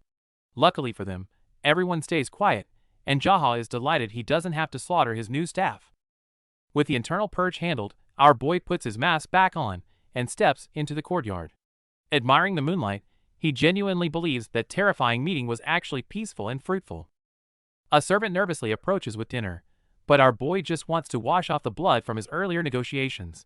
Seeing the servant shake in terror, Jaha shamelessly jokes that his handsomeness must be the cause. Realizing the poor guy is about to faint from fear, our boy drops the act and reassures him. After all, as the new clan leader, he's here to protect his people, not scare them to death. To clean up and check out his new inventory, Jaha heads straight for the medicine storage. Seeing the well-stocked shelves, you can practically hear the gears turning in his head for his next move. Since he's already raided the enemy's pharmacy, our boy starts rummaging through the inventory. Unfortunately, the first few drawers only contain common trash that isn't worth his time. Finally, a promising rattle from the next drawer reveals the jackpot. He spots the flaming heart pills, exactly the kind of high-grade fuel he needs right now. These pills are perfect for fixing the chi imbalance in his limbs. Without wasting a second, our boy slaps himself awake to focus and swallows all 3 pills dry. Just as he sits down to digest the medicine, he hears footsteps on the roof. Trouble has arrived, but he has to subdue the raging fire inside his body before he can fight. He prepares to use his technique to guide the energy, but something bizarre happens. The jade of heaven inside him activates on its own, devouring the pill's heat before he can even start. Our boy snaps his eyes open, stunned. The medicinal energy didn't just circulate, it was aggressively sucked into the jade instantly, bypassing the usual absorption process entirely. He tests the flow, moving his hands to guide the chi. To his surprise, the energy responds perfectly, shifting from raw power into a controllable flame within his palms. This is a game changer. The Jade of Heaven was designed to steal life force from living warriors, but it seems it's evolved enough to strip the essence right out of inanimate elixirs too. Back inside, our boy is deep in meditation when he realizes the Jade of Heaven is absorbing external chi. He immediately hesitates, refusing to become a monster like the Shining Light official who hunted him down in his past life. But then he relaxes. Since he's been given a second chance at life, is there anything he can't accomplish? Instead of worrying, he decides to embrace this power and figure out a cool name for his new technique. Feeling confident, he reaches out dramatically to test his powers, and absolutely nothing happens. He awkwardly scratches his head, remembering that he's not quite at the level of telekinesis just yet. Minor embarrassment aside, he doesn't care. To create a martial art the world has never seen, he needs to think like a lunatic, abandoning traditional theories to fully integrate the Jade's power. With a sharp command, he begins a vivid mental simulation. Red energy swirls around him as he visualizes every flow and strike, reconstructing his martial arts foundation in real time. Finally, inspiration strikes. He considers a long, fancy title involving the Jade of Heaven, but decides to keep it simple. He settles on the name, the Great Absorption Technique. Meanwhile, a new chapter begins. In a peaceful courtyard, masked members of the Black Rabbit Union are quietly sweeping petals. But beneath the calm, you can tell a storm is brewing. Perched on a high seat, the masked leader rests his chin on his hand, looking bored yet dangerous. It seems an unexpected guest has arrived to disturb his peace. A subordinate rushes in with an update. A woman has arrived claiming to have news regarding Ilyang Prefecture. Normally she'd be turned away, but the mention of their home turf catches everyone's attention. Our boy, currently role-playing as the masked leader, is intrigued. He just secured control over the Black Rabbit Union, so things should be quiet. Curious about this unexpected variable, he orders her to be brought in. Miss Sun enters the hall and immediately drops to her knees. She is trembling with fear, clearly overwhelmed by the intimidating atmosphere of the villainous hideout. Our boy recognizes her immediately but keeps his cool. Hiding his surprise behind a mask, he maintains his mysterious leader persona and commands her to report exactly what happened. Seeing her struggle to speak, our guy tries to ease the tension with a casual compliment about her name, gesturing for her to continue with her story. She finally starts her report, complaining about a certain errand boy at Jahan. The executives on the sidelines immediately freeze in terror. She is unknowingly snitching on the boss right to his face. She keeps going, listing off crimes like stealing liquor, completely unaware of who she's talking to. The subordinates are having a mental breakdown, watching this woman dig her own grave by complaining about the master to the master. The tension in the room is palpable as the executives keep their heads down, terrified of how their unpredictable leader will react. Finally, Ms. Sun finishes her report on the terrible errand boy. Our boy nods thoughtfully. He summarizes that this errand boy wiped out the corrupt brothel owners and took over, which sounds like great news to him. Confusing the poor girl completely, he praises her bravery instead of getting angry. Impressed by her courage despite her situation, our boy decides to offer her a lifeline instead of punishment, a position as the head maid. She accepts the offer immediately. Our boy welcomes her into the clan, promising protection, but makes it clear there are 2 conditions she must follow. Loyalty is expected, but the second rule is specific: she needs to watch her mouth. The phrase sounds suspiciously familiar, triggering a sense of déjà vu. Pushing aside her doubts, she tearfully pledges her loyalty. But when our boy mentions giving her another chance to get along, she's left completely confused. Fed up with the mask, our boy finally rips it off. The moment she sees his face, pure terror strikes. It's the very same waiter she was just badmouthing. The shock is too much for her brain to handle. Unable to utter a single word, she staggers backward and passes out cold on the floor. Manager Byok confirms she just fainted from shock. Meanwhile, our boy completely misreads the room, annoyed that his new employee couldn't handle his presence. Meanwhile, we get a glimpse of how the enemy handles failure. The leader ruthlessly disposes of a subordinate right in front of everyone, showing zero mercy. Terrified by the brutal display, the remaining subordinates have no choice but to sweat nervously and agree with their leader's twisted definition of mercy. Back with our boy, he's wasting no time whipping his new recruits into shape. He kicks off the hellish training session by ordering everyone to drop down for 500 push-ups. As they struggle, Jaha delivers a harsh reality check. In their line of work, weakness earns nothing but disrespect, so every second not spent eating or sleeping must be dedicated to getting stronger. He singles out Gunpyeong and the Gold Dragon unit, ordering them to go fill sandbags. This isn't a break, though those sandbags are destined to become extra weight for the others' training. The remaining officers aren't spared either. They're forced straight into brutal sparring matches. The courtyard turns into chaos as everyone fights desperately, willing to break bones just to prove their worth. Watching them beat each other senseless with such enthusiasm, even our boy has to admit these guys are a bunch of weirdos for being this eager to fight. The push-up hell continues, with Jaha looming over them from the terrace. He kindly warns them to speed it up because once those sandbags arrive, the difficulty level is going to skyrocket. Pushed to their absolute limits, the men let out a collective scream that echoes through the courtyard. Jaha seems genuinely pleased, graciously allowing them to scream as much as they want while they suffer. While the recruits are enduring hellish training outside to strengthen the sect, our boy is busy inside plotting his next move. Manager Byok proves his worth by presenting a comprehensive dossier on the 12 heavenly generals, detailing their fighting styles and physical traits down to the last secret. As our boy flips through the pages, he's genuinely surprised by the depth of the intel, especially the revelation that the infamous Red Monkey is actually a woman. Manager Byok explains that despite her lower rank, she's a prodigy respected by all generals for her unmatched agility and self-funded martial arts training. When Byok mentions that the strongest target is listed last, our boy grins, realizing that's exactly who he'll eventually have to take down. Impressed by the work, Jaha promises a generous reward. Manager Byok tries to act humble, but he's certainly not going to turn down the payment. Their conversation is cut short when Soso, the head maid, interrupts to report a visitor waiting outside, someone wearing a mask. Upon hearing it's a monkey mask, our boy checks the file immediately. Speak of the devil, it looks like the Red Monkey has come knocking right on time. Our boy finishes reviewing the intel just as his guest arrives. It's Hong Shin, the Red Monkey, a notorious kleptomaniac general.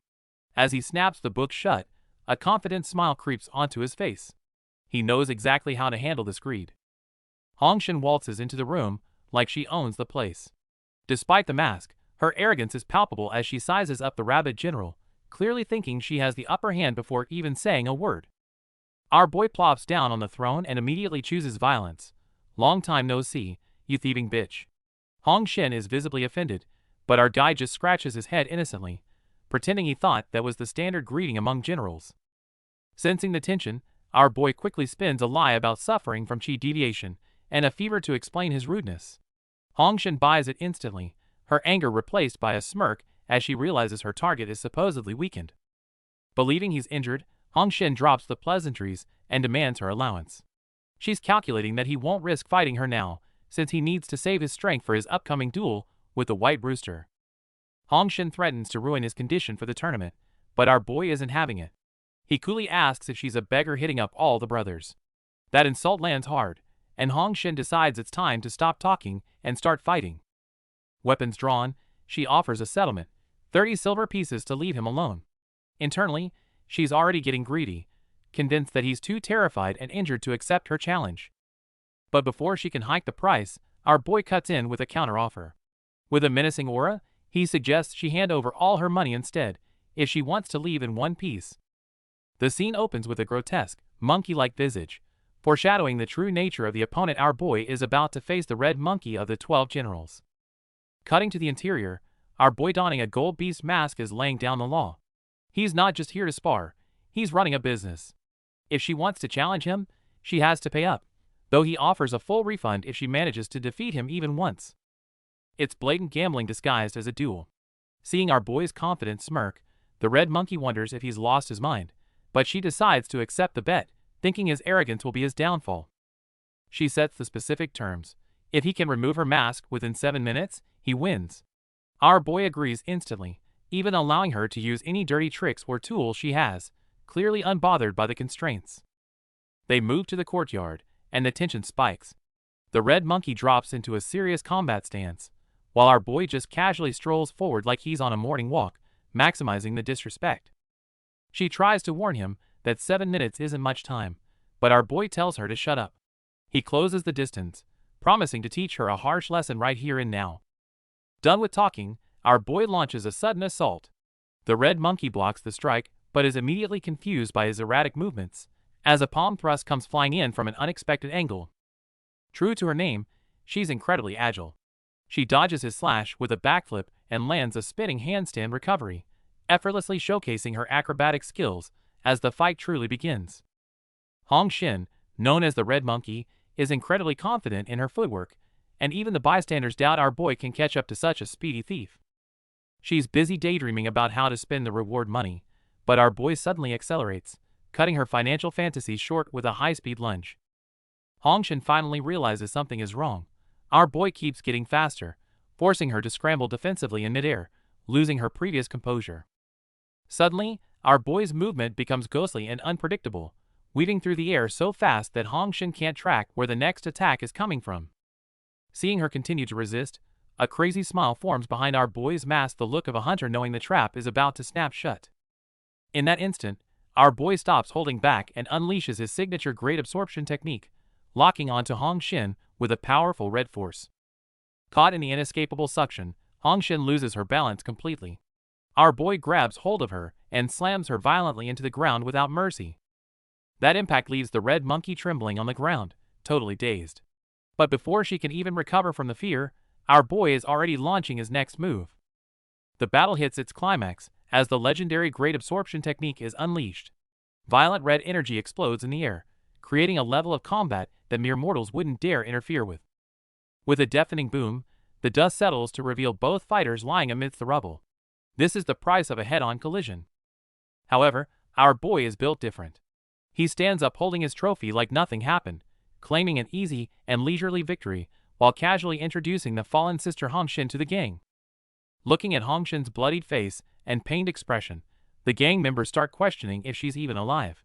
But our boy remains confident, assuring them it's not a big deal. Our boy takes this moment to lecture his subordinates about the dangers of the world, specifically warning them about honey traps. As he speaks, Hong Xin actually stumbles back to her feet, playing along with the act. But the moment Hong Xin wipes the blood off her face and removes her mask, all those warnings go out the window. The gang members are instantly mesmerized, eyes wide, capable of saying nothing but wow. Seeing their pathetic reaction, our boy looks purely disappointed, reaffirming that beauty traps are practically a cheat code in this superficial world. Cut to reality. The glamorous red monkey is now tied up tight. Calming down, she finally realizes this so-called brother is a complete imposter. He sealed her pressure points, and his crazy vibe is unlike anyone she knows.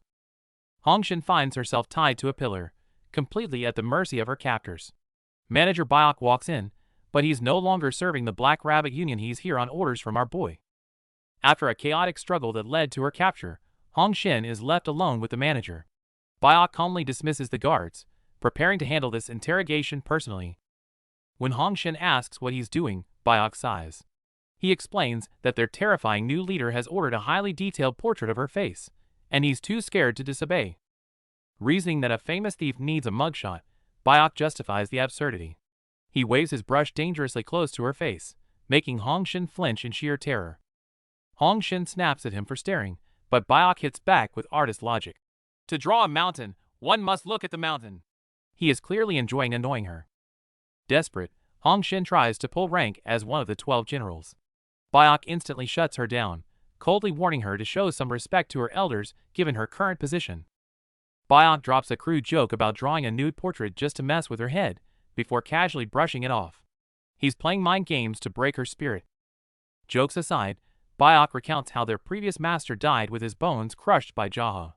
The message is clear: Hong Shin is lucky to still have her limbs attached. Instead of torture, our captured thief is dealing with something much weirder. Our boy hired an artist to sketch her portrait, planning to use her identity as leverage. While hiding behind a mask, our boy orders the artist to mass-produce the drawings for her enemies. Red Monkey, realizing the danger, demands to know who this masked lunatic actually is. She tries to intimidate him by bringing up her powerful sect, but our boy isn't fazed at all. He just brushes off the threat and mocks her with a nickname. Realizing threats won't work, she switches tactics.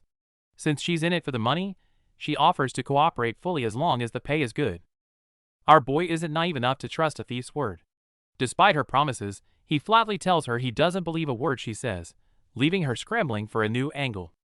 Since words are cheap, our boy decides to ensure her loyalty with a little insurance. He mentions a special poison prepared by the doctor, and suddenly, Red Monkey's confidence evaporates into pure panic. No matter how much she begs or calls him brother now, it's too late. Our boy signals his men to proceed, determined to bring her completely under his control. With a simple command, the poison is forced down her throat. Before she can even struggle, the deed is done, and she's officially leashed to our boy's will. Since Red Monkey refused to cooperate, our boy didn't waste time arguing. He simply had his men force the so-called poison down her throat. Then came the vicious terms. To get the antidote within 10 days, she must return with the head of one of her fellow generals. Basically, he's forcing her to betray her own crew. Seeing her shock, our boy casually trolled her, claiming to be just an errand boy from the next town. True or not, she had no choice but to accept the mission to survive. Filled with rage and humiliation, Red Monkey had to compromise for a chance to live. She turned and left the inn, burdened with a cruel mission she had to complete within 10 days. However, the moment she left, the physician sheepishly confessed to our boy that wasn't a deadly poison, just a potent mix of laxatives and digestive aids. Unaware of the truth, Red Monkey sprinted with all her might, thinking she had to complete the mission before the poison killed her. Suddenly, a sharp pain hit her stomach. She thought the deadly poison was kicking in, completely unaware that she was just about to have a very bad bathroom emergency. The Red Monkey is absolutely baffled by our boy's demands. She can't believe she's being asked to betray her entire organization just to avoid a little discomfort. But denial only lasts so long. Cold sweat starts dripping down her face as her stomach churns, and she prays that it's anything but what she thinks it is. Reality hits hard. It's definitely laxatives. All thoughts of honor vanish as she desperately bargains with the heavens, promising to be a good person if she can just survive this stomachache. With no time to lose, she channels all her internal energy into holding it in. She sprints away with a very specific waddle, frantically searching for a secluded spot. She finally finds a hidden spot in the bushes and prepares for relief, but the moment is ruined by the sound of someone approaching at high speed from above. She panics, realizing the intruder is a master of martial arts. Before she can react, the figure lands heavily right in front of her, freezing her in place. Of course, it's our boy catching up, acting completely innocent, and asking why she looks so pale. Too embarrassed to admit the truth, she stammers out the first excuse she can think of: it's poison. Seeing someone in a desperate bathroom emergency, our boy springs into action. Ignoring the random bystander, he squats down and signals for the Red Monkey, who looks like she's about to explode, to hop on. Usually a nimble thief, she's currently paralyzed by stomach cramps and cold sweat. Seeing her savior, she swallows her pride and leans on our guy, barely able to speak through the pain. Once she's secure, our boy takes over.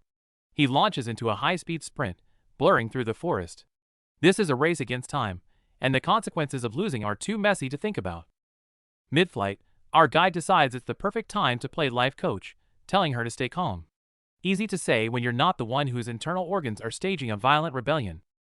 They finally reach the inn, and our boy points out the restroom. Unleashing speed faster than any getaway, she dashes toward her sanctuary with desperate determination. While our boy waits patiently in the courtyard, a flock of white doves takes flight. A beautiful, artistic visual metaphor for the explosive release happening nearby. Reality, however, is less poetic. Inside, she's mortified by the sheer volume of the situation, praying that the noise isn't broadcasting her shame to the entire neighborhood. After the storm passes, the walk of shame begins. She trudges out, drained and unable to make eye contact, only to bump right into our boy who stayed behind to check on her. She offers her sincere thanks to her savior. Our boy acts casual, clasping his hands as if praying for those doves, implying they would have been soup ingredients if her emergency hadn't interrupted his hunt. Despite surviving the most embarrassing moment of her life, the smell of delicious ribs hits her hard.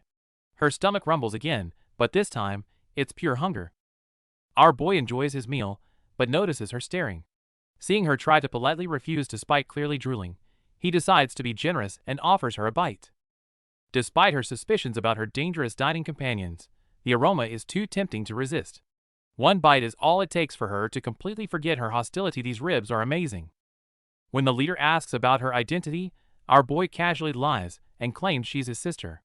However, hearing his voice triggers a terrifying realization in her mind. Terrifying flashbacks of a masked arsonist flood her mind, and she realizes exactly who he is. Meanwhile, our boy shamelessly misinterprets her horror as being stunned by his good looks. The fear is bad, but remembering she once had an embarrassing accident while he carried her is worse. The shame is too much to bear, and she passes out cold, leaving our boy wondering if the ribs were the culprit. With the comedy over, the atmosphere tightens. While casually continuing his meal, our boy identifies his dining companion as the Black Rabbit Union leader and the unconscious girl as a high-ranking heavenly general. The leader scoffs at the sister lie and brings up their 10-day deadline, testing his opponent's confidence. It's clear this isn't just a friendly meal, it's the prelude to a showdown. Just as our boy declares he'll finish things early, the girl suddenly snaps awake. In a bizarre twist, she politely thanks the villain for the meal before sprinting out the door at Mach speed. Our boy is back at it with the intimidation tactics. With just a pointed finger and a whisper of, "You die in 10 days," he sends the poor guy running for his life, screaming about how terrifying this lunatic is. Switching modes instantly, our guy finishes his meal and tells the staff he's heading out for a casual stroll, acting as if he didn't just traumatize someone moments ago. Walking through the town at sunset, the movement reminds him of the Nimble Guild, from his past life, a group of eccentric speedsters he's actually hoping to run into again in this timeline. He runs into Gunpyeong, who greets him with a wide grin. Now that they're on the same side, the formalities are dropped, and they get straight to discussing business regarding the Black Rabbit clan. After confirming the area is secure, our boy asks about Seongti. Gunpyeong can't help but chuckle, revealing that Seongti is currently trying his luck sparring against Master Sima with a wooden sword. Of course, this sparring is basically just a public beatdown. Seongti getting humbled has become quite the spectacle, drawing a crowd of amused onlookers every time. Our boy then casually tosses a heavy bag to Gunpyeong, whose eyes nearly pop out when he sees the gold bars inside. Jaha simply tells him to treat the crew to some drinks and make sure they don't overwork themselves. After handing over the funds, our boy waves goodbye and walks off, leaving his subordinate staring at his retreating back with a mix of shock and newfound respect. But just as he's enjoying the peace, a voice calls out his name. The sudden shift in his eyes suggests that this little stroll is about to get interesting. A group of unfriendly faces blocks the path, holding a /wanted poster. It's clear they've been hunting for our boy. Recognizing the Black Sea Wolf scum, our boy isn't scared, he's amused. He can't believe they traveled all this way just to cause trouble. The leader, Gozing Dok, introduces himself and starts listing our boy's crimes and the bounty on his head, trying to sound intimidating. He tries to hand over the warrant, but our boy refuses to even touch it. The unexpected rejection leaves the henchman confused and the atmosphere awkward. Trying to regain control, the leader offers a deal. If our boy comes quietly now, they'll call off the other assassins hunting him. Our boy ignores the threat and muses about his mood, claiming he actually wants to avoid killing today. But looking at those eyes, nobody believes that. He politely declines the invitation, promising to visit their boss later on his own terms. Then he asks the real question. Why are you in such a rush to die? The negotiation breaks down. The leader snaps at the disrespect, while his minions start sweating bullets, realizing things are about to get ugly. Seeing that smirk, the enemy leader finally realizes, our boy isn't bluffing. He's not afraid of death, he's looking forward to the fight. Accepting the situation, our boy prepares to head out. In this life, he plays the role of a noble master, but he knows that beneath the surface, the mad demon is still waiting to come out. As the boat sets sail, our boy is in high spirits. He waves goodbye to the shore, joking that he's just an errand boy off to make some quick cash, looking completely unbothered by the danger ahead. But as soon as he turns around to face the enemy guides on the boat, his mood shifts.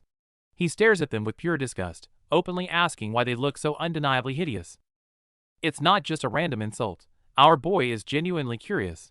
He wonders if their ugliness is a side effect of their dirty souls, twisted by years of witnessing and participating in the slave trade. The brown-haired guy snaps in anger, but our guy just doubles down, mocking their twisted logic about making money to buy slaves. The crew bursts into laughter, thinking he's just cracking a dark joke. The laughter dies instantly. Our boy's face twists into a terrifying, bleeding mask of pure rage, making it crystal clear that he wasn't joking, he's losing control. Realizing they are trapped on a boat with a monster, the crew starts sweating bullets. Under the suffocating pressure, one of them finally gathers the courage to ask if they have any chance of surviving this. Our boy doesn't give them a straight answer, staring off into the distance instead. Leaving the peaceful life of the inn seems to have triggered something, and he can feel the old madness rising within him once again. Facing the desperate pirates, our boy offers a devilish deal. Fight amongst yourselves, and the last man standing gets to walk away alive. Without a second thought, the pirates turn on each other. The deck erupts into chaos as they tear each other apart, desperate to claim that single ticket to survival. When the dust settles, only one blood-soaked survivor is left gasping for air. Our boy keeps his word and spares him, mostly because he needs a guide for what comes next. Using the survivor as a guide, our boy casually gathers intel while sailing straight into the heart of enemy territory, the ancient Black Sand Fortress. As they dock, guards immediately block the path. The survivor thinks fast, claiming he's returned with a prisoner as ordered, while our boy plays along, acting the part perfectly. Walking through the base, our boy holds back his rage, but his gaze turns icy when he sees innocent women and children living in fear among the bandits. As they approach the main hall, whispers of Yahello spread through the ranks, turning the bandits' arrogance into pure panic as they realize who just walked in. The doors swing open to reveal the leadership, a group of elderly men sitting on high chairs. Our boy can't help but scoff internally at this bunch of ancient geezers. Oblivious to the danger, the guide proudly kneels and announces he's brought Yahello as ordered, completely unaware he's just delivered the Grim Reaper right to their leader's face. The moment he steps in, some old guy tries to order our boy around. Big mistake. One casual backhand later, and the man is sent flying across the room before he can finish his sentence. The body hits the floor with a heavy thud right in front of the sect elders.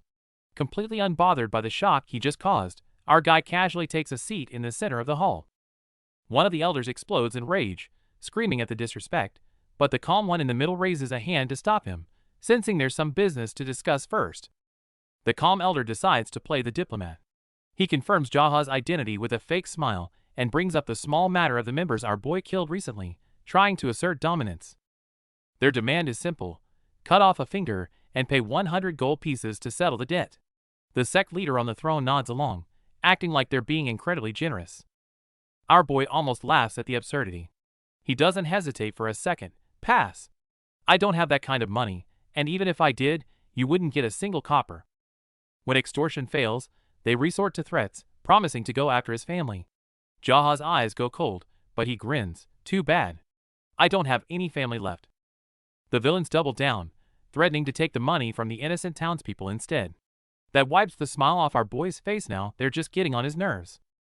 Since talking is over, Jaha gives them his own offer. That elder can crawl over and lick his feet right now, or everyone in this room dies. Staring at these fools who have a death wish, our boy lets the madness take over. His pupils start swirling, revealing the true face of the crazy demon that strikes fear into the martial world.